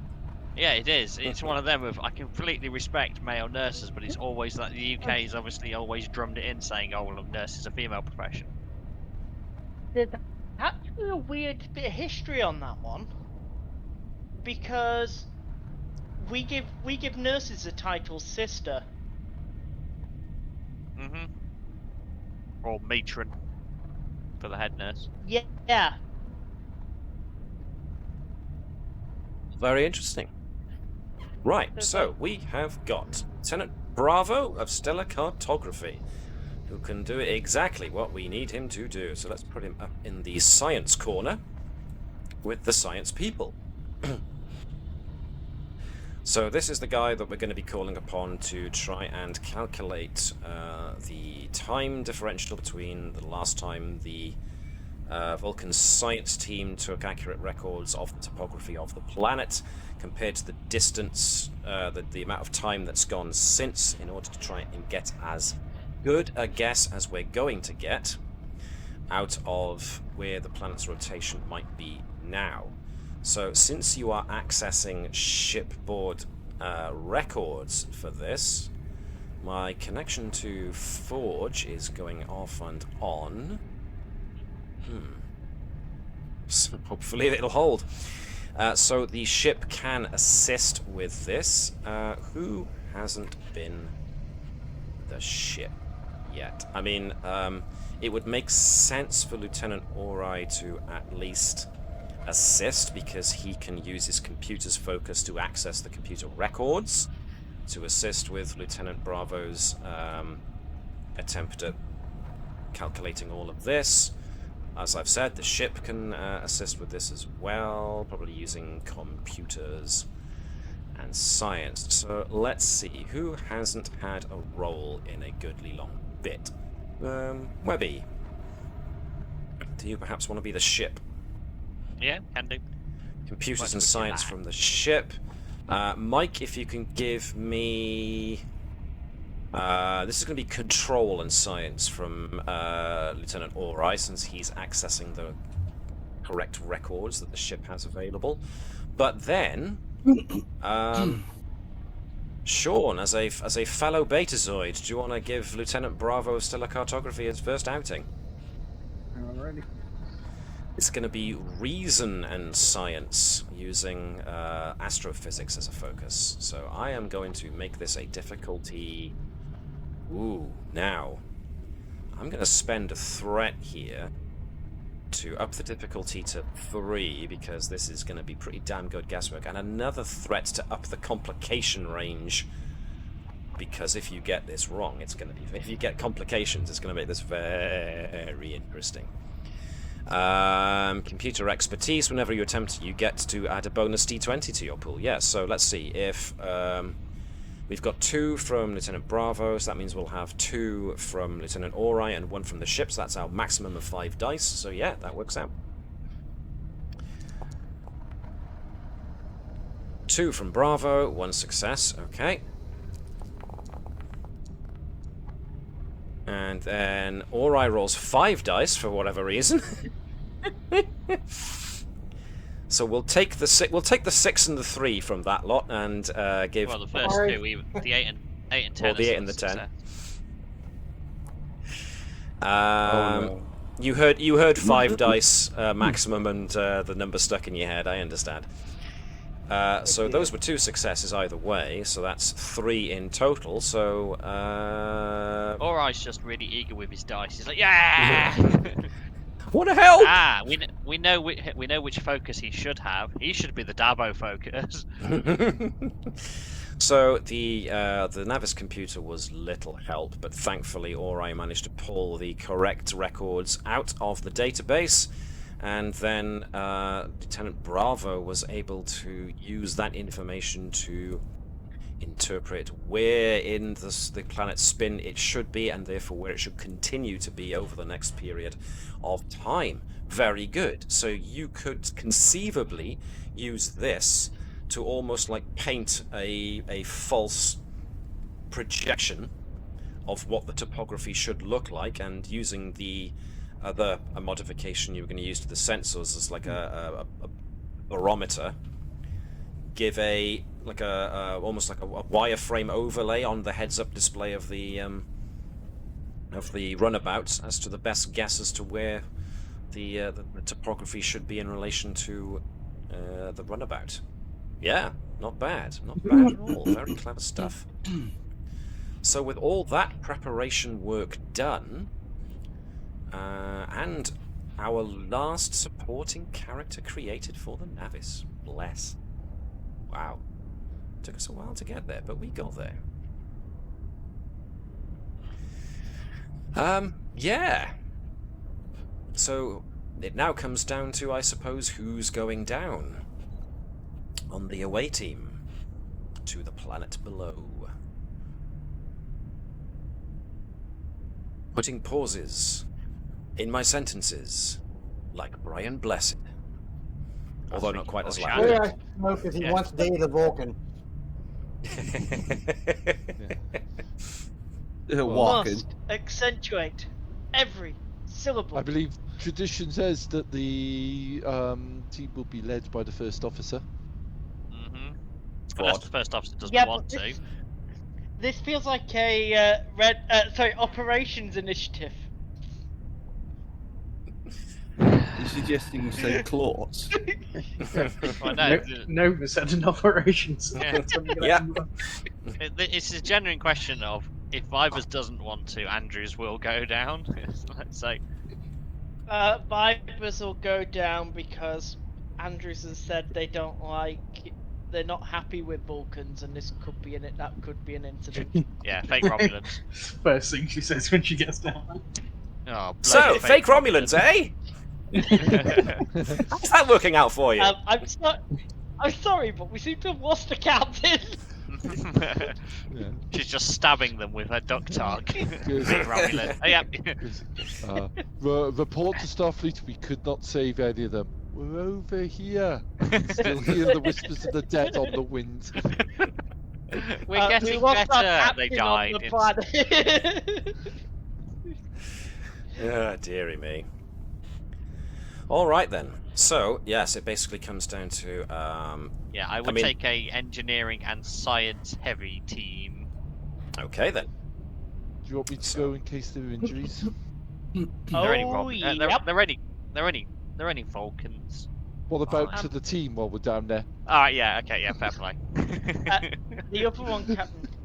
They're only Vulcans. They're not that hardy. Our Andorian colleague will guarantee that. They're hardier than humans. Not when the Andorians finish with them, apparently. Yeah, but being hardier than a human, that's not hard. E. Right, who else on my mission before I get lynched? Yeah. It's somehow Viper's I- never made it back to the ship. I would like to point out I'm not fully human, so I kind of am not bothered by that statement. I haven't been human. Don't know if long time. Edwards would actually have any use on there, but always he's only a junior lieutenant, so He's an expendable. I wasn't going to say that. I was going to say it's superior He's orders. Right, so we know who's leading this one. Mr. Expendable. But Edwards does have useful focuses like metallurgy, communications, cultural studies, that kind of thing. If you need it, Actually, you need establishing the radios, yeah. communications too. Yep. This being a science and engineering heavy one, should probably involve the chief of science unless he wants to delegate it to one of his underlings. Mike? No, I want to go. He wants to do science. I want to explore strange new worlds. Boldly go. Nova, would you like to poke at random science stuff and wind up Vulcans? Always. Cool. Someone needs to tell Riku that, at what point in Star Trek has anyone ever gone where no one has gone before? Well, Kirk pretty much covered most of the bases on that. I'm pretty sure he spent most of his time making fun of Spock and sort of like causing diplomatic incidents. Yeah, but he went where no one has gone before. From the Boy, Federation. howdy. Alright then, so, roll call. Who's going on this mission? I mean, Nova's on operation, so she probably would want to go. You're going to need a really good pilot to get down there, that's for sure. So, this speaks to Thazanan's wheelhouse. We also are going to want Lieutenant Ori as a result of him being very keen to do science. No, we're taking Lieutenant Lenny instead. Who put Lenny? You can do it, Lenny. Oh, Not Lenny! it's all right. It's all right, Lenny. You can fly the Navis. In fact, no. I'm going to let Lenny fly the Samson and just do donuts around the ship. But that's to the one side, that's meanwhile. But the actual away team... I could just imagine this dead serious episode that just cuts away halfway through and there's Lenny just going, wee! Squeak! If you So could, essentially- maybe you can get to fire a micro torpedo. Got 4 ones to micro. So essentially, we're going to want an away team where everybody has got something or somebody that they can take part with, even if it's a minor character. So we are taking along blatant favoritism. Nepotism. Which sub-department is she in charge of again? She's Well, a warp technically, field we didn't give her- specialist. Yeah, she's warp field specialist. We didn't put her on radiation. But she does have focus in electroplasma systems and propulsion systems, so Always useful if the runabout gets into trouble. So let's see. We've got Doc Bertram, we've got Nova, we've got Keval, we've got Liku, so we've got somebody else, yeah. That's somebody for everybody. I'm gonna take as well as my make it an emergency surgical kit, given going in blind and the atmosphere may not let us easily get back. That's a good point. You also all need to pick up EV suits. So go into the items directories and find Starfleet equipment. EV suits will be under armors, I do believe, under character equipment, armors and protective gear. You should just be able to drag it. Sorry, I think we should take an anti-grav sled as well. Everyone keeps talking about the anti-grav sleds, and yes, if you're going to take the anti-grav sled, somebody might be injured, and we can't transfer. Are we expecting trouble or not? We don't know. That's the thing. Yeah. I say, would it be worth the security contingent taking us a sonic gun? Probably not. Because if we do encounter a life form, we're either going to encounter fake Romulans or something that's native to the planet, which we haven't had a chance to focus on.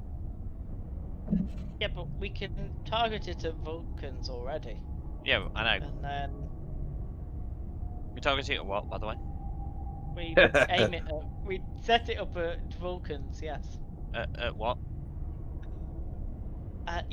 Planet that found you guys first, introduced you to warp travel. Oh, the fake Romulans. Names off tip of the top. Okay, yeah. He's not going to give it to you, Webby. Give up now. Tonight's just going to be a very long night.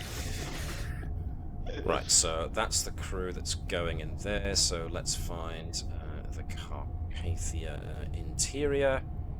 Okay. And one more thing. Go. Okay. So that's the away team. Nice, nice, nice. Did I? I don't think I did. No, I'll deal with that when I get to that. Okay. So, that's the away team. So, you guys are all gonna pack your gear. Any other, while you're in the equipment section, are there any other pieces of equipment in the lists that you think are mission appropriate?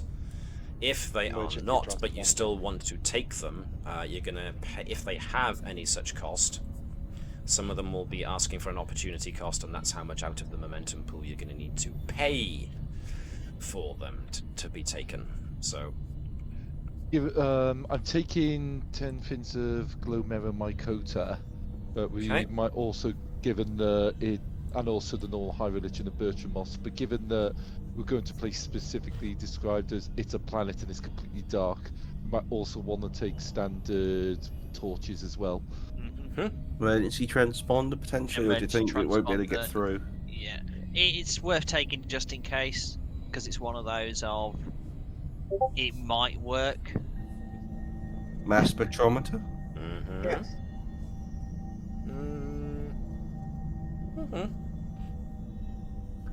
Mass spectrometer. Take samples of materials, break it down, provide an incredible amount of detail.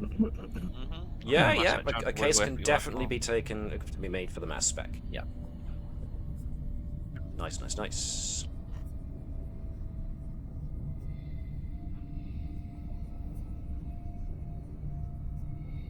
Alright, whilst you guys are going through the lists.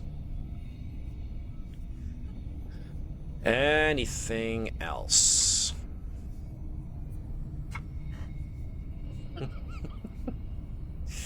Sorry, I just read the note you left at the bottom there. That Vibers keeps referring to fake Romulans as some nonsense word. Nice. Vulcans or something.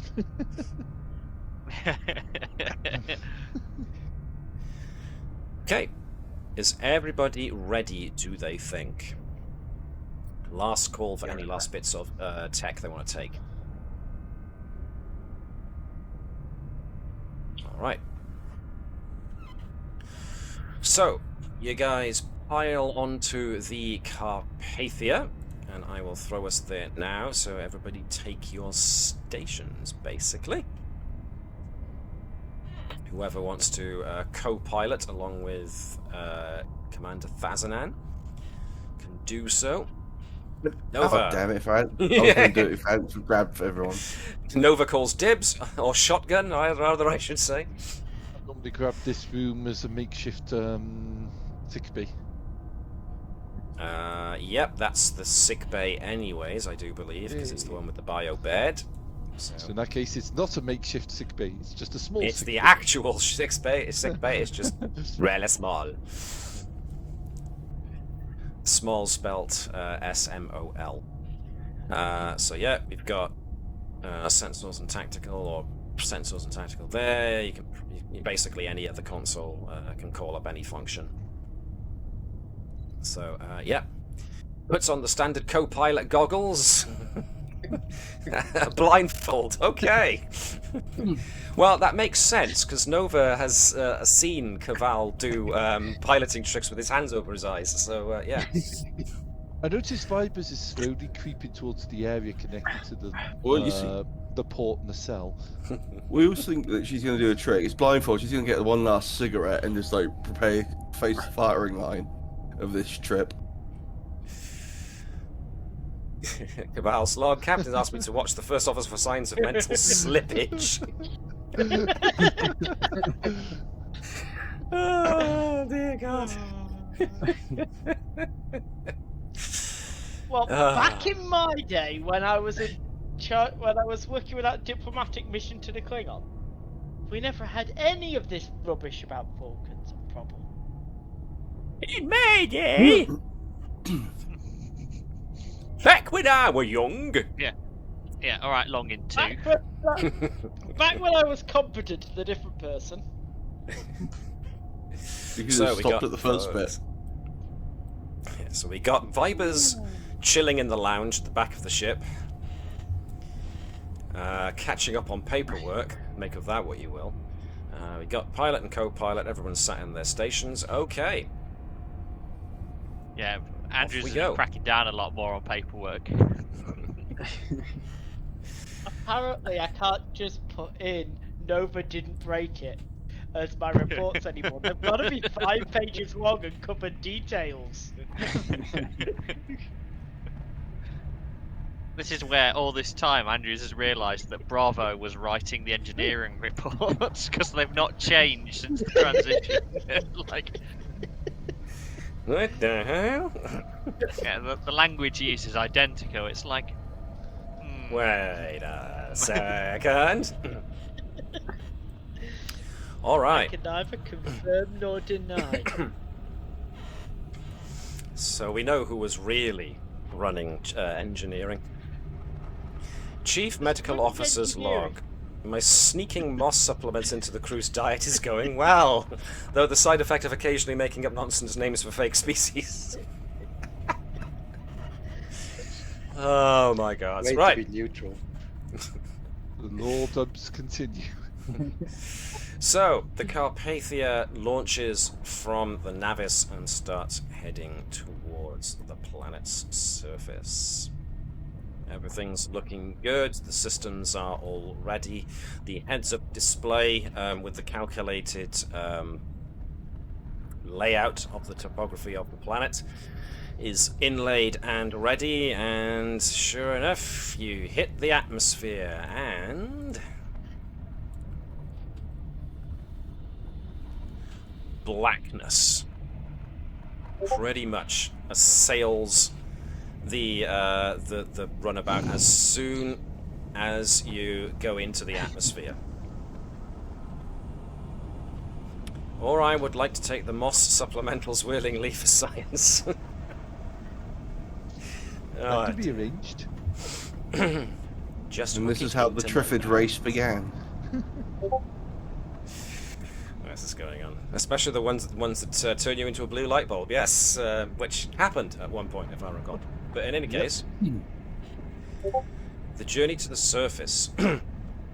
So those in the piloting and the sensors section of the Carpathia quickly realise that the electromagnetic interference going on in the atmosphere is causing a hell of a lot of malfunctions in the sensor data. Luckily, you've clued in the barometer to try and give you an idea of where you are based on the tilt and axis of the runabout itself. So, let's see how well you do. So, I am going to copy the Carpathia as we go to the interior. I am going to put the token for the Carpathia here on the bridge of the interior of it, just so folks can access its stats, because somebody is going to have to roll for the ship. Keval, of course, is going to be doing the Helm operation for bringing the ship safely down. This is going to, of course, be a control and con task with a difficulty of 2, assisted by... Well, if Nova wants to assist with her control and con, she can. But at the very least, the ship is also going to assist with engines and con. So, who hasn't rolled in a while? Mike? Or Davis? Who wants to be the Carpathia? I rolled 5 dice recently. You did roll 5 dice recently, so you have done a dice excess amount. So, are we letting Davis near the dice? Yes, we are. Yes. Okay. So the Carpathia can roll 1 dice for assisting, and is going to be doing engines and con. Controlling town from Nova. Engines and con from the Carpathia. The Carpathia does lend a hand. I am going to spend threat to up the difficulty of this. Now, as soon as you enter into the atmosphere, it bears mention. There are now traits involved with this planet. So the first trait is Darkness 2. The atmosphere of this planet is absorbing almost all the light, and even some of the infrared and ultraviolet spectrum. So, any tasks that involve visual detection are increased in difficulty. There is also the trait of geomagnetic anomalies, which means that any tasks relating to scanning while on the surface or in the atmosphere are increased in difficulty by 1. There's also another trait called Hostile Atmosphere, which means that anyone breathing this is obviously going to have an awful lot of trouble. So those 3 traits will be in effect the entire time that you are present on the planet. Getting us down to the planet is now going to be a difficulty 3, which is reduced down to difficulty 2 thanks to Thazanan's push the limits. So you've already got 1 success from the Carpathia. Let's see what Keval pulls off. If you could give us the control and con roll, pretty please. Legion of Honor. Yeah, just in case there's a complication, because... Okay, you're preloading your Legion of Honor, I see. Gotcha. Nice.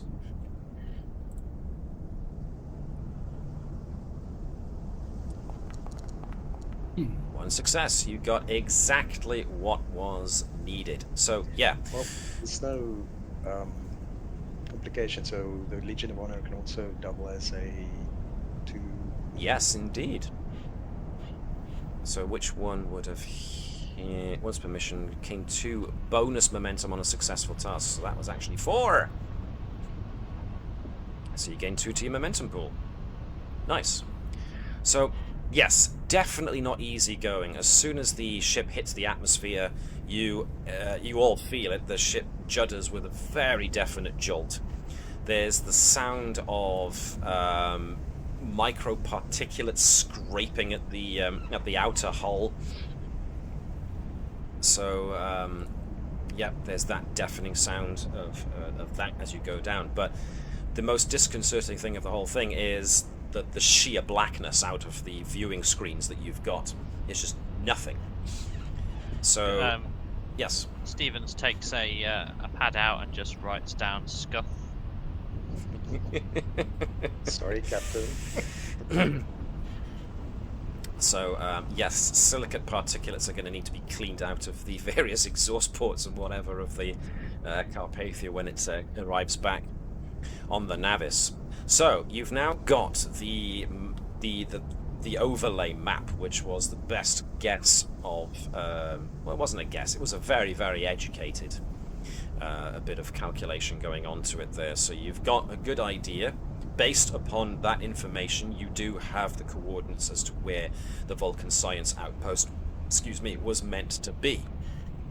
So, also keeping an eye on the barometer.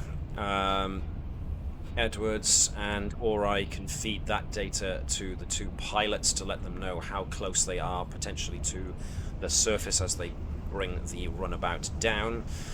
And as you get closer and closer, there's a countdown as to how much distance you should have. So just as you start reaching the surface, there's that definite feeling, that momentary feeling of doubt of, what if? What if the calculations were slightly off? What if we're about to land on the science outpost? Or, you know, we think we're cutting the engines just as we reach the surface, but we're actually still a little distance up from the surface, and we end up scratching the Carpathia as it lands with a bit of jolt. Oh, it's fine, Keval. We got this verified by stealth cartography, and they said it's within 5-10 miles of accurate. 5 to 10 miles. On a stellar basis, that's amazing accuracy. Well, yeah. Lieutenant Bravo was very confident in his calculations. I believe that's 8 to 16 kilometers. Very good. Your universal translator's malfunctioning. But the barometer I was gonna is say more accurate. I was saying the ejector seat underneath him starts to malfunction. So It's alright, Vibers is in the back anyway, so he can't hear any of this conversation going on because he's doing paperwork. The fact he's ordering more contraband is, you know... You know his the way he solves his paperwork, he's pretty much got a drinking bird with a rubber stamp. Just bump, bump. Every time. Just pre-generates it.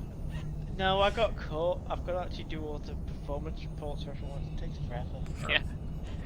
He's So the about 6 barometer months behind reads- now. He's only been in the role for 3 months. Previous person in the role never got the paperwork done on time. I Terrible resent problem. that. You'll find that Andrews was well ahead of paperwork. Right. Your correction is resemble. So anyway, the barometer reckons that the density of the atmosphere suggests that you should be within 1 meter of the ground, 0.8 meters of the ground, 0.6, 0.4, 0.2, 10. 0.1, bump. There's a slight bump, a jolt, and you definitely feel the surface underneath as you cut the engines at just the right point. And it seems that you have managed to successfully land the Carpathia on the surface. Well done. So the exit door is, of course, by here. So you now have the time to gather your equipment, put on your EV suits, and prepare to venture outside.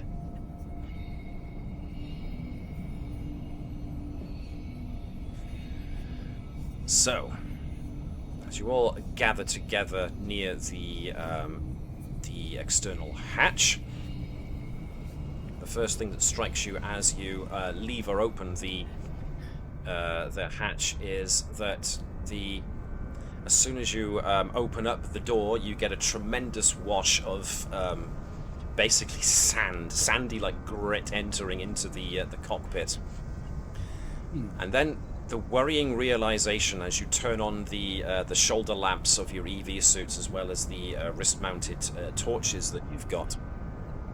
As you shine the torch out into the gloom, you realize that the torch's light is reaching pretty much just in front of you, where the wall of silicate dust meets the runabout. And so whoever's in front, nearest to the exit, which in this case looks like Bertram. I have 15 meters dark vision. Oh, wrong game. Sorry. Yes, I was going to say. Wrong system, my dude. I was going to say, from the doorway, now we're actually in it, scan it. Actually try and get an exact composition of what's making up this, so we can see if we can potentially fine-tune any kind of communications. I suggest that before anybody steps out, we tether ourselves together. That sounds like a really good plan, but before you leave your con seat, could you fire a flare from the torpedo launcher, please? I'm assuming Sure, you you've can got flares. Let's assume you That's what do. he calls micro torpedoes. And then really low yield, set it to nothing. Let's just get it to go up a little bit and explode to see how far the light goes. And if it happens to hit the Vulcan science team, that's perfectly fine. And it happens to ignite the Oh atmosphere. dear, yeah. Oh dear, what a pity. Never mind. If it ignites the atmosphere, we can see where the fire is. Alright, so firing a micro-torpedo with extraordinarily low yield just so it acts as a flare. Yay? Okay. I wouldn't fire a micro torpedo. I would recommend that you actually fire a flare. Okay. Yeah, that'll do. So if we've got actual flares, then yes, I would prefer to fire the flare. Okay. But obviously, if the command that does order me to fire a torpedo, I will request someone else do it. Keval, you're the pilot in charge. I think we'll fire a flare. Okay. As much as I wouldn't mind hitting the science outpost, I guess a flare would be good enough. Alright then. So, putting it in, loading up a flare to be a signal flare to be fired, which you can imagine would be one of the things you offer, especially runabouts when they have like such a multi-role role. On the off chance you have to do like an emergency landing and signal to a crew that you're giving them an emergency evacuation. Yes, flares are very helpful for alerting people on the ground that you're there and ready to pick them up. So, yes, loads up a flare, fire it. There's a brief phosphorescent flash as the flare goes up, but the moment it passes beyond 2 meters, the silicate dust, the atmosphere just envelops it and you lose sight of the flare. So it seems that the atmosphere allows you a visual distance of no more than 2 meters. If that. Okay. Perhaps we might pick up some transmissions now that we're on the surface. You can try. Anybody who wants to do control and science, possibly with a focus on communications, can give it a good old go. Well, I was wanting to scan it. Reason and science. Who brought the long rope? Ah yes, and of course tethering. That would be probably in the safety gear hatch, or you can replicate some, it's all good. 2 successes from Edwards using reason and science. Hom hom hom hom.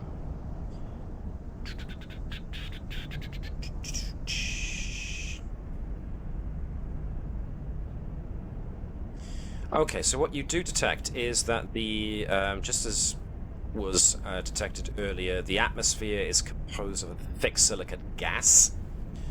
The silicate ions, the silicon ions I should say, have bonded with oxygen, so the air outside is firmly unbreathable.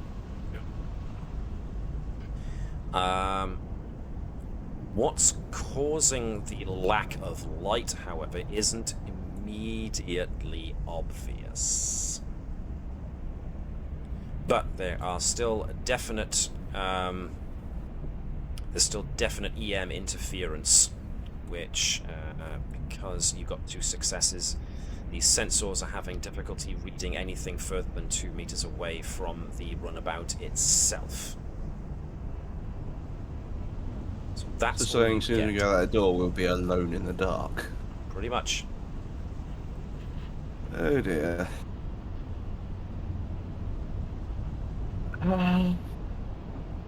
So also the temperature outside is below freezing.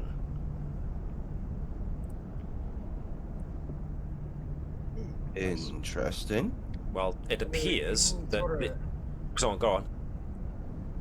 I was wondering, is there any sort of atmospheric anomalies that we've detected within the 2 meters of the runabout that might be contributing to the darkness?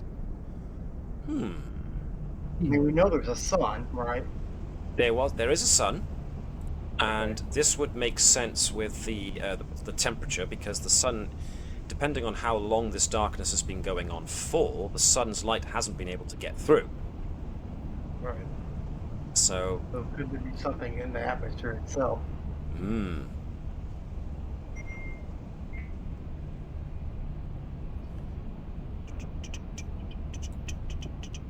Just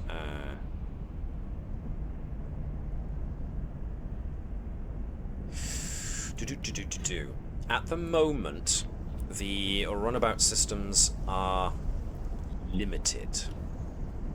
It would be probably helpful. Hang on a second, somebody is... okay. The runabout sensors are limited, because it is limited in the distance it can cover. You can start to reach out empathically for a link. Okay, yeah, if, while I'm giving this explanation, Nova can give me the usual, what was it again? Insight and command to try and reach out and see if you can feel any minds around the place that might be Vulcan. Meanwhile, as to what Mike was talking about with Ori, at the moment the interference from the sensors is making it very difficult for you to get much in the way of sensor data that you can process. How you get around that? If you had somewhat more powerful sensors than what the runabout has available to it, like perhaps that the science outpost itself has, if you were able to access the science outpost, which you hope was present when things started getting dark, unless of course the darkness happened spontaneously, you might be able to compare sensor logs with the between the science outpost and the runabout to try and see if you can extrapolate something from that. Otherwise, at the moment, what Edwards reports back is the most you can get out of the sensor readings thus far. Nova reaches out with her empathic sense and tries to sense any other, even if it's just the ion control of the ion emotional control of the Vulcans. She doesn't detect any. For the briefest of moments, there is something. There's something that the best that Nova can equate would be something along the lines of curiosity, but then it goes away. Now, whether that's because the electromagnetic interference is also interfering with Nova's empathic abilities, or at the very least is limiting their scope, it's entirely possible, if not probable. So it's almost like something came across the furthest edges of the range of Nova's abilities, hampered as they are at the moment by whatever's going on in the atmosphere here. But that was the most that she got. So, I assume that you're going on Commander Thazanan's recommendation of tethering you all together? Or or are you not? Definitely need something. Sounds like a plan. Yeah. Right. Excuse me. So, I am going to take you One to... little Yes, sorry. addition. Mhm. We're going to replicate a reel of cable. Yep. Which is going to be attached to Vivers. Actually, no, attached to Edwards and attached to the Carpathia. All right. So as we're heading out, we've made a cable that we can follow back here. We could Right. also tether it to the anti-gravity sled. So you've taken the anti-gravity sled as well, then I take it. I did. You did. Okay. Well, you never know. It could actually come in useful, so we won't ask for you to pay an opportunity cost for that. Well, I was thinking in case of medical emergency, because we cannot transport people in these conditions. Yeah, it's good thinking. I like it. Okay. Yep, I can see that. All right. So, you've tethered yourselves as a group together, and one part of it is also linked to the Carpathia itself. Alright. Let's visit the outpost. If we can.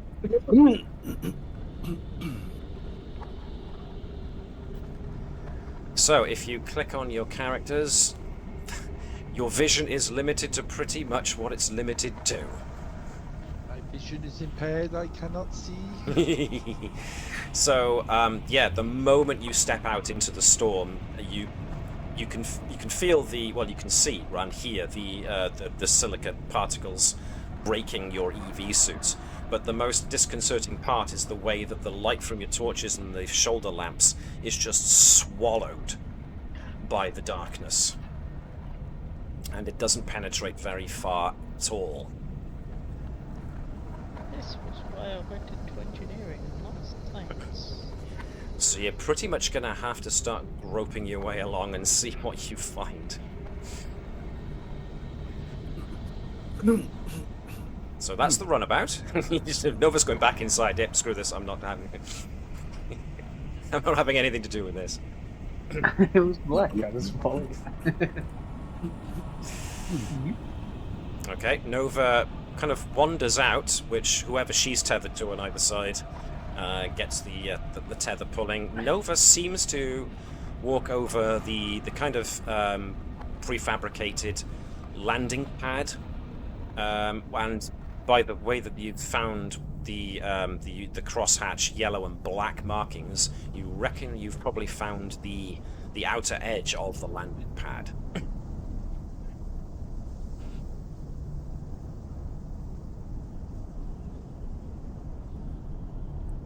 Everyone else, what are you going to do? The fact that we haven't picked up any signals at this range, that Nova hasn't detected anything at this range, doesn't bode well.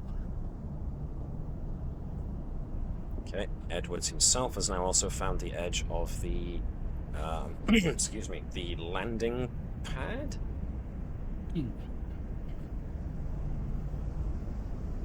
Bertram's having a look. Actually, what does it sound like? It sounds like basically being caught in a sandstorm. It's just sounds, so no, I don't think it sounds like, you wouldn't be able to tell it's a sandstorm. So, Edwards ventures out a little bit. Doesn't find much, except now you just find rough, parched ground.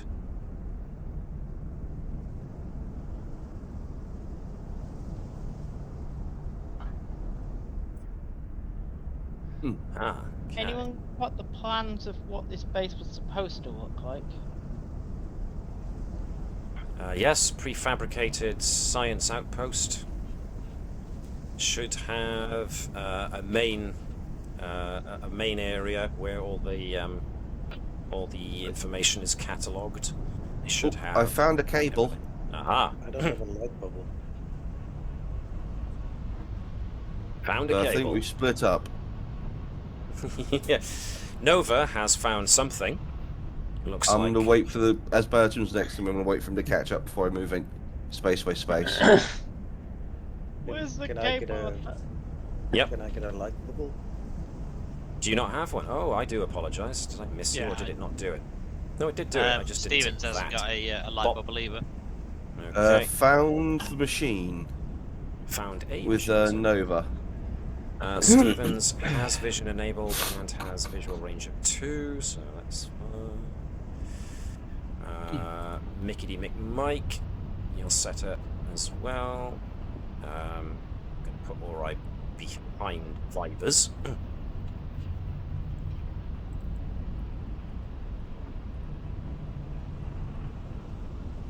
Okay, so yes, all of you have extremely limited vision at the moment. So, Nova, Edwards, Bertram, those of you who either walked straight into it or followed the cable have found what appears to be external.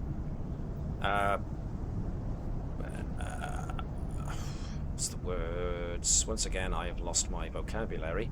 Generator. Transformer? Is it looking like it's functioning? It's off. It's either deactivated or whatever. It's unpowered.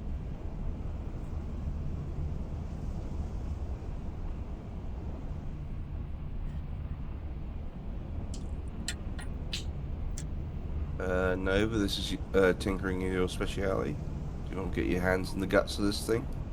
Oh, electroplasma systems as well.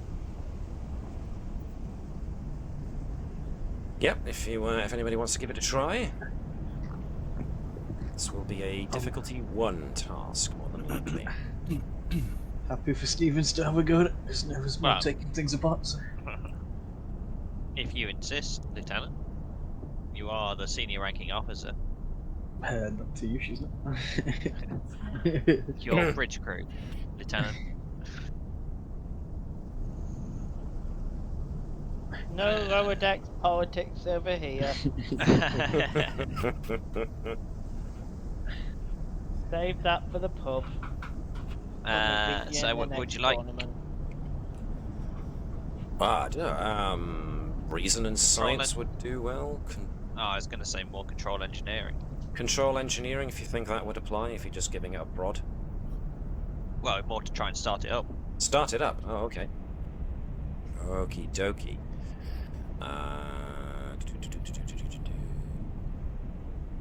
Let's see. Alright, so Stevens can attempt to start it up with a control and engineering check. Absolutely, yes. Use foci for an electroplasma system. Sure. Roll the die. 2 successes, you only needed 1.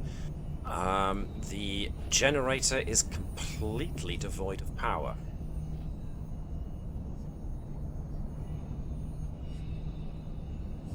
Completely dry. Nothing in it. Cool. She'll feed that back to everyone else. Ooh. Ooh? I'm gonna check the battery on my phaser. The power the power on your phaser is the same as it was when you checked it after you left the runabout. Good.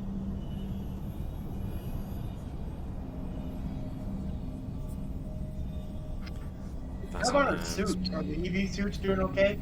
The EV suits are so far doing okay. You're not reading any kind of structural damage being done to them. They're just being scoured by...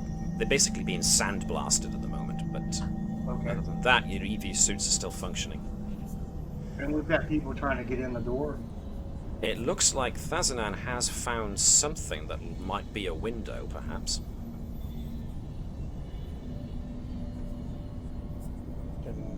Is there any way to see through the window? Or is it...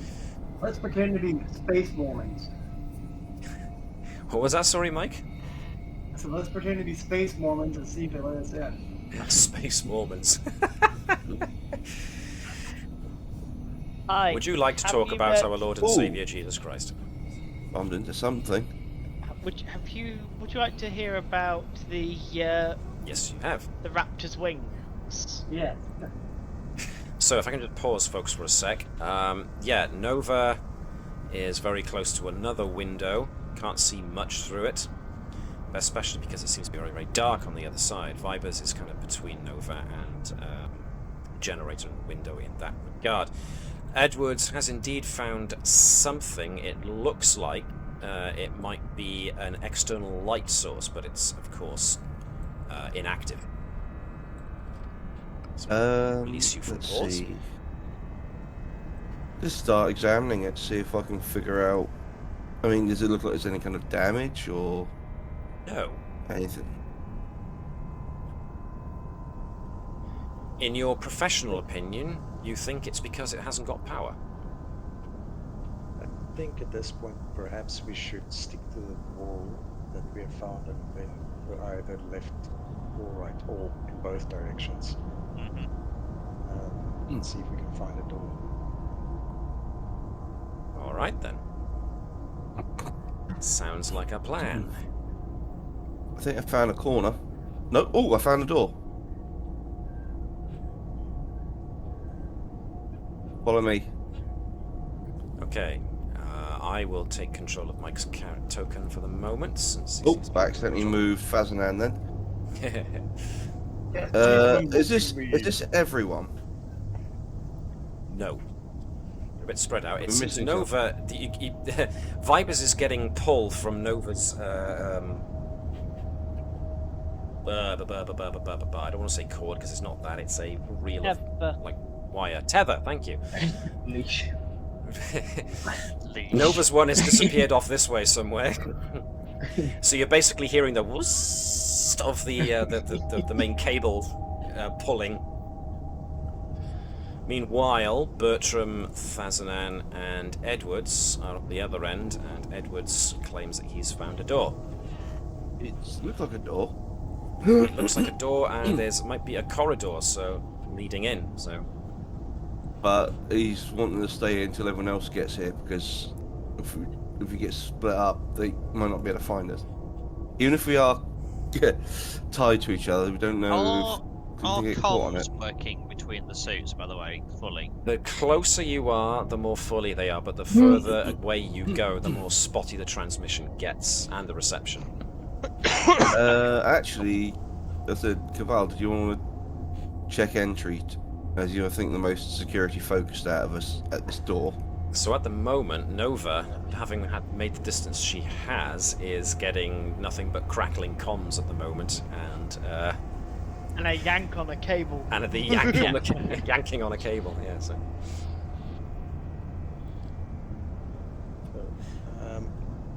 Keval will check the door. Okay. See if it can be opened manually, so I assume there's no power. The door is open. Well, in that case, Keval draws his push on the door. So that's why I said, please check first. Now, the thing about the door, from your perspective, appears that the door itself is not damaged, but it was left open. As such, the silicate storm has crept in a good bit. But, according to Edwards, it seems, and everyone else, actually, who've tried it, the generators were running, therefore there's no power, which also explains why the interior is dark. Also, our own lights should carry more inside without the silicate storm to block us. That is a good point. So, I will give... Technically, it would have been the same when Fazanan people a were looking light. through the windows, I would have thought. Are there any footprints in the silicate dust that has gone into the door? I didn't quite hear that, Jan. Could you say that again? Are there any footprints in the silicate dust that has gone into the door? Interesting. Not at the immediate part of the door, no, but you guess that's because the wind is blowing the silicate in. So it would have blown any footprints that were left away. At your present... No recent traffic. No recent traffic, no.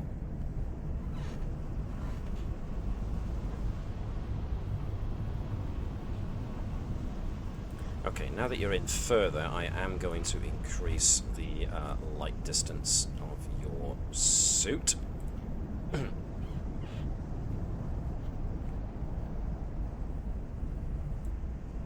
While you're moving that way.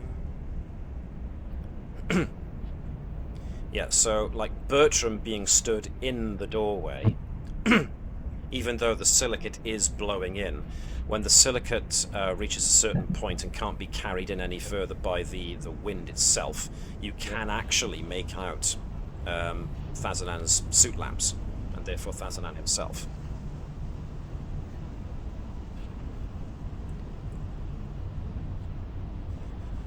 So for those going in, I am going to give you light sources. How much did I give Keval's token? I gave him 8-4. Okay. So I will do that. So obviously the further in you go, the more your light sources start returning to normal expected luminescence. Yank, Meanwhile, yank, yank. yeah, there's a definite yanking on the cable holding Nova. Nova's going to find it a bit tough to go any further because the cable is kind of now going taut.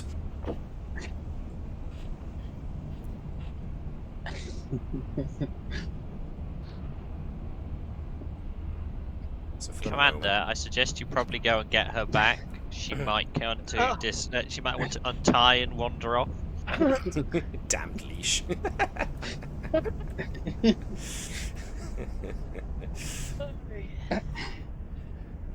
This is why I'm told I've been the designated adult. Retract as I go. Next time I need to put the wheel on Nova's side. In theory, Fibers could hold it taut. He was, it's not helping. Well, no, because it'd be taut against everyone else if they're not moving. So I assuming that we're carabined to each other, so that as you move along, you can hold it in one place. Yeah, but this is Nova. If I don't go after her, she's got to just unhook herself and disappear into the void. I think he's onto you, Sean. Well, yeah, as I say, because if it's taut on the rest of us, Nova can't keep moving away because. Ooh, I've got. Get there eventually. How far did you go?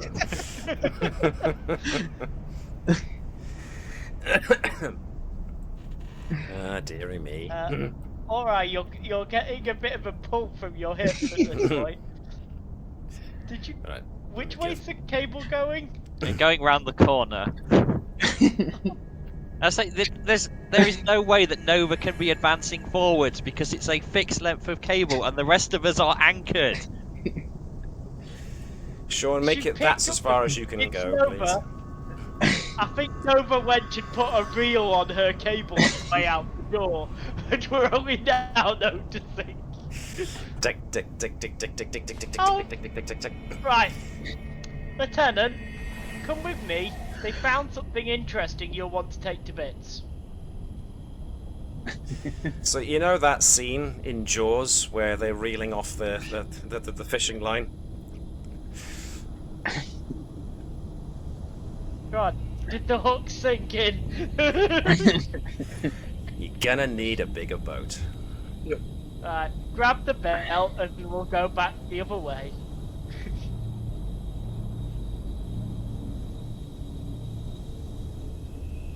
So, whilst we're waiting for the guys to catch up, yes, now Stevens is the only one outside, technically, kind of standing in the door waiting for Commander Vibers to come back with the Wayward Nova. And, yeah, it's that kind of primal uncertainty about being not exactly alone in the dark, but, you know, you're outside, and you can't see anything. So it's kind of tough to fight that kind of primal instinct to just want to be somewhere inside where you're safe. You know, that you can actually see something, so that you can Keval, define your boundaries. Ready to go for you to start edging forward. Yes. So what am I taking apart? Lieutenant, you look like you've seen a ghost. In here. Seem Found to the have door. hit a passageway. Right, so I'm going to just increase Thazanan's light level a goody bit more. Can I'll increase do the mine as same well. with Edwards. Yeah. I'm actually looking for signposting at this point. Cool. So, Bertram. I think it's safe to untether inside of the structure, but not going outside. Yeah, so looking for some blatant, just like in Vulcan, like doors labeling and that kind of thing. Cool, I will get to that as soon as I finish giving folks light sources.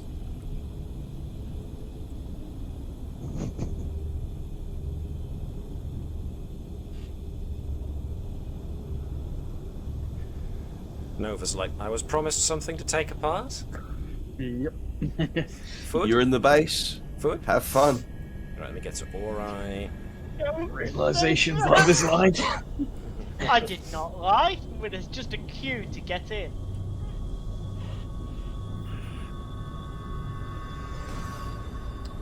Okay, so Vulcan's signage seems to indicate that the room to Thazanan's immediate north appears to be the main begins dismantling lamp. Nice. Yeah, the lamp is actually in perfect condition, even though the outer casing is scored naturally by the silicate dust. There appears to be nothing wrong internally with the lamp whatsoever. So the only reason it's off is that it's got no power. With Go on. the door, it was left open upon arrival, wasn't it? It was left. As soon as you arrived, it was open. Yes. Yeah, so that suggests that potentially they have left the base, because otherwise they wouldn't be in this situation. So again, Edward's signage suggests that to the west is going to be the sonic showers. The room next to where Edwards currently is, to the south of him, signage indicates... actually, hang on. Nope, that's the sonic showers. It's the ones to your immediate south. The further on indicates the bathrooms. But Vulcans Keval, being Vulcans, would they have left the door open when they left? Vulcans being Vulcans, ordinarily you would imagine no. Is it worth us having a Commander, look to see could why? we move inside, please, before Nova starts dismantling the rest of the door? Yeah, Or is it worthwhile having a look to see why the generator doesn't work, Commander? Come on, Nova. We've got a generator to pull to bits. Let's see if I can start scanning for life or biological signs that were in the local area now that we're not in the sort of like atmosphere, just in case I can find any either Vulcans or dead Vulcans or whatever inside this building. Okay, no problem. That's going to be Surprise, a control it and was the medicine, Romulans. difficulty 0. Let's check Stevens' light source. Yep, let me check Ori's light source to make sure it's wide enough. It is. Yep, cool. So the room that Thazanan, Bertram, and Ori seem to be in is labelled as the main. What do I use? What do I say? This is basically the main room where all the various different sensor equipment is and data readouts are housed. So you're in the main lab. That's what I was trying to say. If Vibers is out there, then I'm taking away your light source.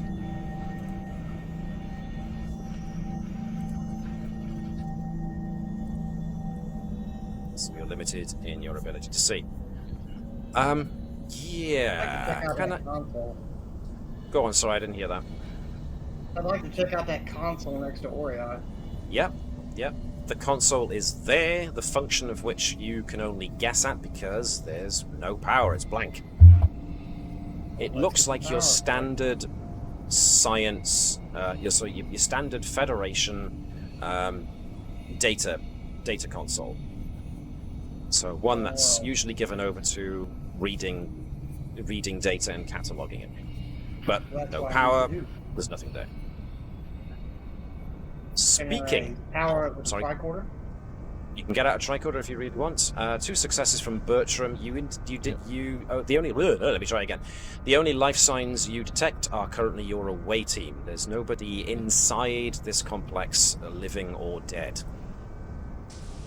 Okie dokie, I shall report Aside from that to the team. yourselves. The team outside on the generator. So you're trying to just basically open it up and have a look?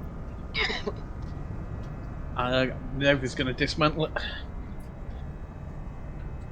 Yeah. Vibrant is going to try and get at the logs. So, in order to try and get at any data logs, the data readings would be inside the complex itself. This is just a generator. Whilst Nova is pulling it apart. What I'm expecting to get out of it is like turned off this time. Oh right. That's as much as I'm expecting to get out of it. To do that, you would need to somehow feed power into it in order to access its own logs.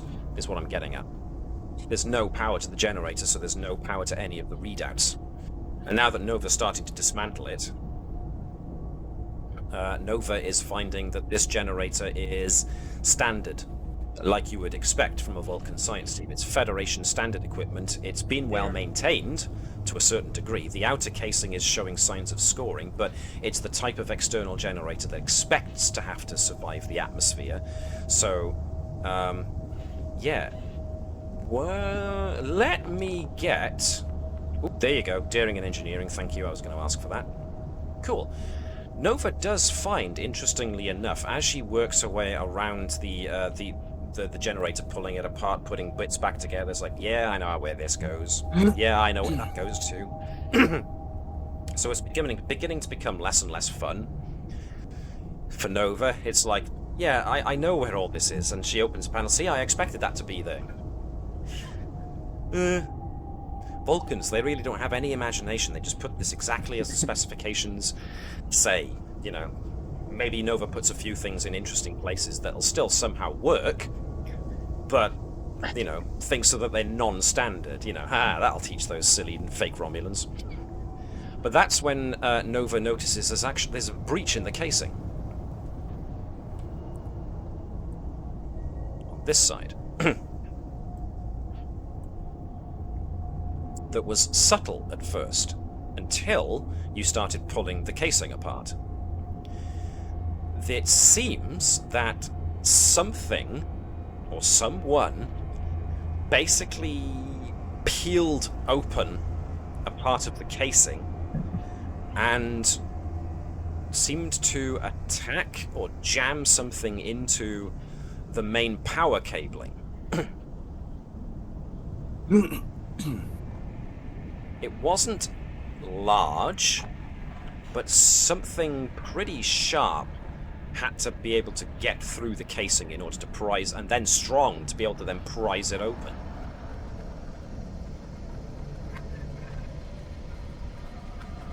As for the rest of you, whilst you're moving about the interior of this place, you're finding pretty much what you expect to find in a Vulcan science outpost. You've got the bathrooms, you've got the showers, you've got the main equipment storage, you've got hydroponics, you've got the supply cases, you've got the living quarters.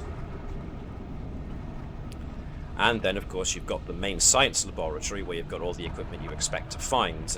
Generators, sensor emitters, information collation data, computer servers that house all the memory, the memory sticks. The isolinear chips, pardon me. So you're finding everything you would expect to find in a Vulcan science outpost, except for Vulcans. Have they taken any samples of stuff like plants. Plants. Well, to do that, you would have to find the hydroponics bay and see if there's anything missing. According to the signage, that should be around about here. Any signs of a struggle? Any signs of a struggle? Can I get Keval to give me an insight and security test, please? Difficulty 1.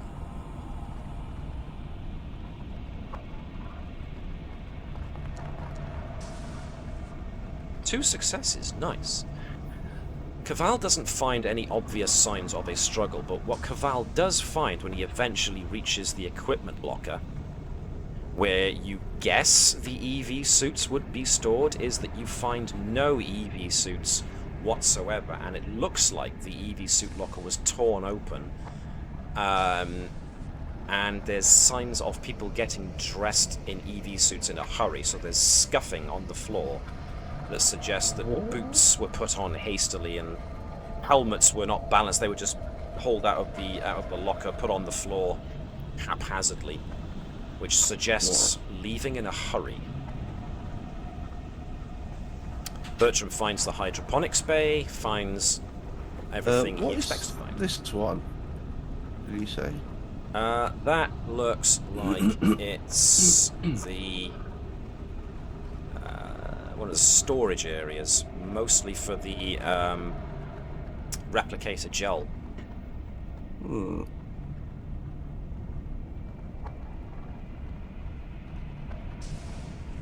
This, with its barrels and cases, looks like equipment storage. Look, if there's any the equivalent of batteries or kind of power cells, something we could use to hook up to some of the equipment, or jumpstart the generator. You do find power cells. They are strewn haphazardly about the floor. Start checking to see which ones have any charge. Dead. Dead. Dead. Dead. Dead. Dead. Dead. Dead. Dead. Dead. And oh look. Dead. Examine them. Do they look like they're just spent or burnt out? Insight and engineering, please.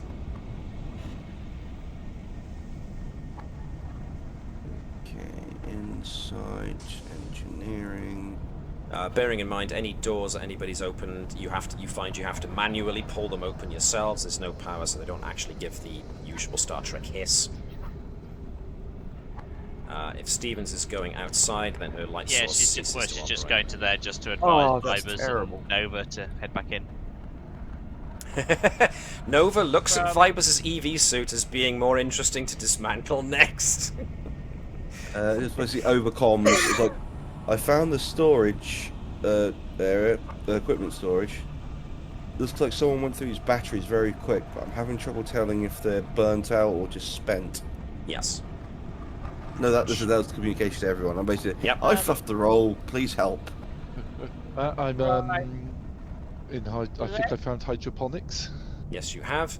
Hold on to that, Davis. We'll just deal with Gareth and hydroponics first. So a cursory examination reveals pretty much what you expect to find. The Vulcans have a mix of plant life that seems to be indigenous, and they are very, very what you expect on a very arid world. They're very low, they're very tough, compact kind of vegetation, but they have also apparently brought vegetation from Vulcan.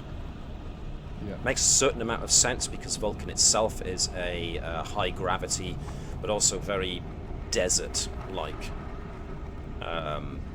planet, very volcanically active. So there's a mixture between very hot, arid plains and very lush plant life. So it seems the Vulcans brought a couple of samples from their home world in order to maybe test to see how well they can grow stuff here.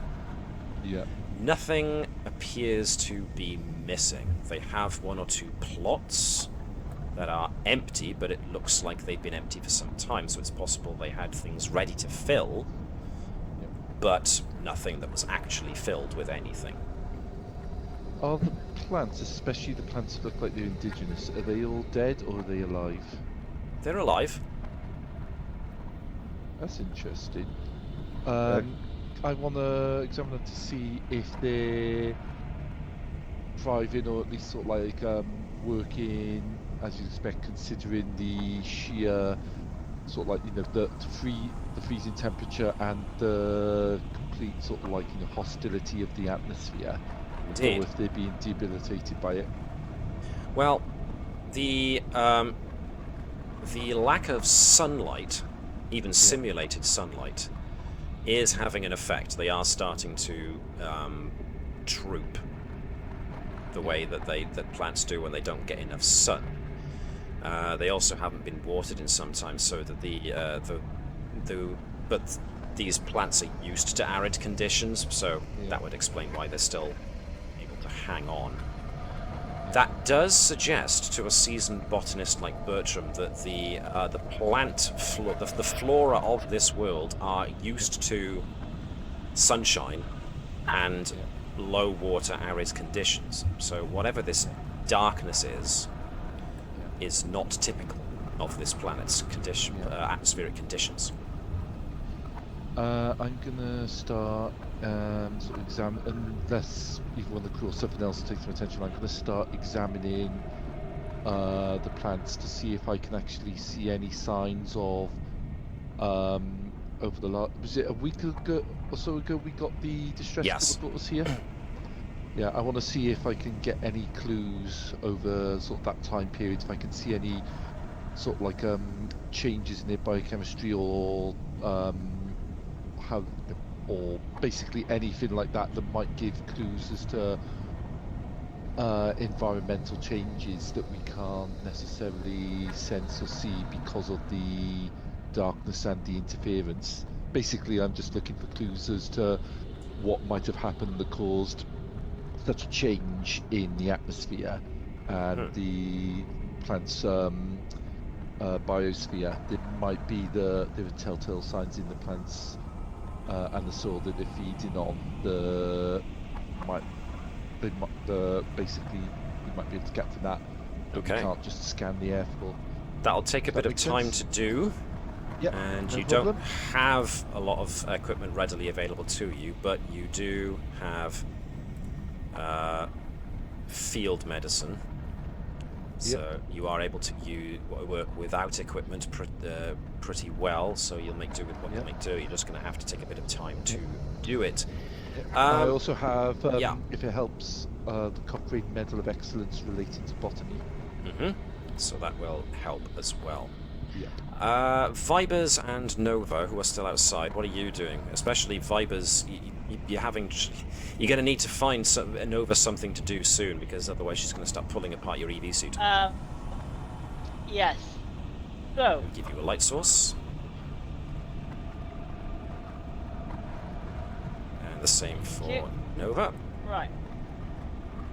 Nova, got a challenge for you. I want the lead scientist's personal log. You've got the battery in this phaser. See what you can do. And what's the challenge? I want the log from the production. I need the log and the full details for what happened for the lead scientist, what the last entries were. Right, anybody want to assist with this? And if everyone else could come back here, I think we may have an interesting problem, and we need to compare notes. So, anybody who wants to assist Nova with trying to what's the word I'm looking for? Tinker? Madness. Yeah, basically. Jury rig a phaser as a power battery momentarily to this console. I can do that. As I come to the equipment storage, you want me to find something you could help use for it? Nope. The challenge was a single phase of battery.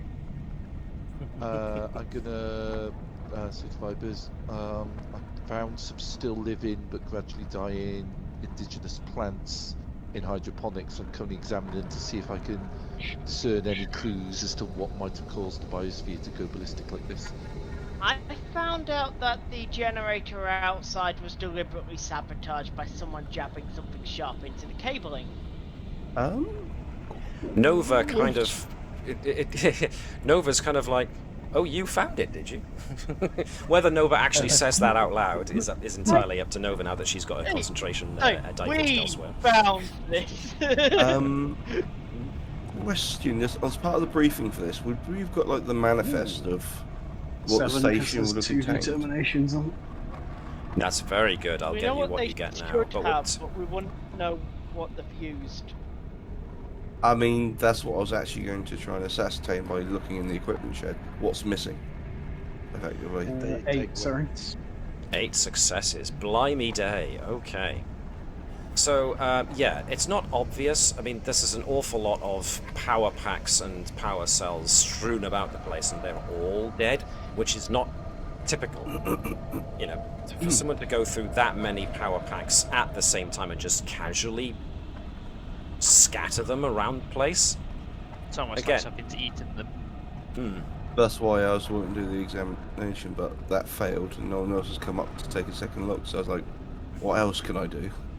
Nova does manage to pretty much rip open the back panel of this console, and through ways both genius and somewhat scary for a casual disregard for safety, Oh god. Nova kind of just basically pulls out the power cable, the power cabling for the phaser, and jams it into the console. I am slowly turning Nova into this weird Lovecraftian creature who has a knowledge of engineering that goes beyond sanity. But hey, The Yog's off of engineering. We got here somehow. I'm not going to work that back now. What do you find? You do find expedition logs. Now, most of the logs, as you're scrolling past, are dull, dull and matter of fact. But the more recent excerpts do catch your attention. I will speak this aloud for everybody's benefit. Stardate. That wasn't the thing. I just realised that the stardate in the logs is not the same as the stardate I gave you. Oops-a-days. What are we? Just say a week ago. Yeah, stardate 8 week ago. So the salient points without the stardates. Establishing base camp, we have deduced the planet's semi-major axis at 0.03556 AU, orbital eccentricity of 0.0018, orbital period of 2.47063 days, a rotational period of 6.125 hours, and an orbital inclination of 83.57. The day-night period will take some adjustment. Next log. This morning, several unidentified objects fell and impacted the surface of the planet, producing substantial shockwaves which has impaired some of our equipment, most notably sensors. While first thought of as large meteorites, scans detect life signs, and as such an exploratory team has been selected to investigate the phenomena. The nearest impact site is a day's travel by desert flyer. I have not been selected. Next log. We have not heard from the exploratory team today. We will attempt to establish communications by transmitting every 3 hours, with the standard call and response procedure. Next log. A storm has begun to move in on our position. An immensely thick, black storm. The sensors are measuring sudden electrostatic discharges from its strange composition. This weather was not detected in orbit by initial surveys, so I must continue to try and gain telemetry. Though, as noted in my previous log, the sensor equipment has been functioning at 37.51% efficiency since the impacts. Next log. The atmospheric phenomenon is all around us now, having entirely replaced the composition of the Class H atmosphere of the planet previously. No contact has been made with the exploratory team, and I am uncertain our communications have been penetrating the atmospheric phenomenon. We have decided to activate a distress call to alert Starfleet to our situation. A supplementary log follows. Expedition log. Supplemental. We are under attack from an unknown alien species. They have inflicted breaches to the structure of the buildings, and main power is offline. Environmental controls are failing. I have ordered Valar to prepare the EV suits. A pause is then followed by the sound of phaser fire and an alien scream, as well as the sounds of an EV suit pressurizing. This log will be our last year. We will...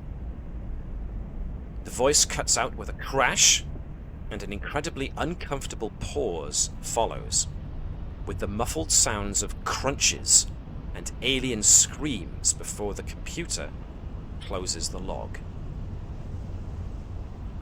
And that's where we are going to finish for the night. You forgot the last log. They are coming. No, we don't need any kind They of are here. defensive weaponry. It'll be fine. Well, I assume you each have your standard phasers, so... Not anymore. It's been used to power. Well, at least one of them has before it shorts out and is no longer usable. But I have my old trusty laser scalpel. yes, you do. So, yes, what happened to the Vulcan science team? Yes, indeed, something very strange and sinister appears to be going on, and of course you're hampered by the fact that you can't see very far at all. So we'll need to see what happens next week. But for the time being, thank you for watching our stream as usual, Suitable Substrate. I hope you and everybody else enjoyed watching it as much as my intrepid crew almost enjoyed taking part in it, although one hopes it's got a little spoopy, a bit darker as a result. But we will find out what happens to the crew next time. So, finishing a couple of minutes early, but not drastically so. So, yeah. Gareth, we will get into what Bertram discovers as his ability to analyze the structure of the plants diminishes. I will ask for the as a memory aid to me in case I forget between now and next week, if you at least send me a message over Discord so that it's there for me to read, so I can try and remember to have a look, so that you remind me what you're doing and what you want to get out of it ultimately, so that I have a record that I can reference, so that I shouldn't forget. Because I do have other things I do in the course of my week, and therefore I want some means of being able to let me know. Okay, cool, interesting, sinister, slightly scary. Interestingly enough, just as a last note, Mike noted that Ori's definitely volunteering because he wants to see Strange New Worlds. This episode is based upon Darkness from the Star Trek Adventures supplement Strange New Worlds, so you got it. Hey. Damn you, Pike.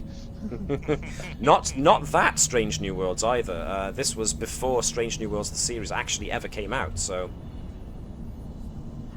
this is the original Modiphius written Strange New Worlds additional module for the game, so yeah. Cool beans. In any case, thanks everybody for watching and tuning in. I hope that you all definitely live long and prosper like the Vulcans hopefully do. Fake Romulans. Thank you. Fake Romulans. Fine. For the purposes of this episode, fine. Whoops, we lost somebody. For everybody else, be kind to each other and look after yourselves as a paramount thing in these crazy, crazy times we live in. And yeah, we will definitely see you same time next week, as long as everybody is available next week. Folks, still around? I should be, but I may be on hotel internet. Okay, so we'll see what we can't do with what we've got. Should be. I think that was Mike jumping the gun. Okay, cool. That's fair enough. He's had a bit of a dodgy connection this entire session, so we can't blame him there. For everybody else, thank you for tuning in. For folks who are catching this on YouTube afterwards, if you enjoyed this, consider us giving us a like. If you want to know when the next episode drops, then consider subscribing, because then you'll be notified. For everybody else, thank you very much. Hailing frequencies will now close. See you next week.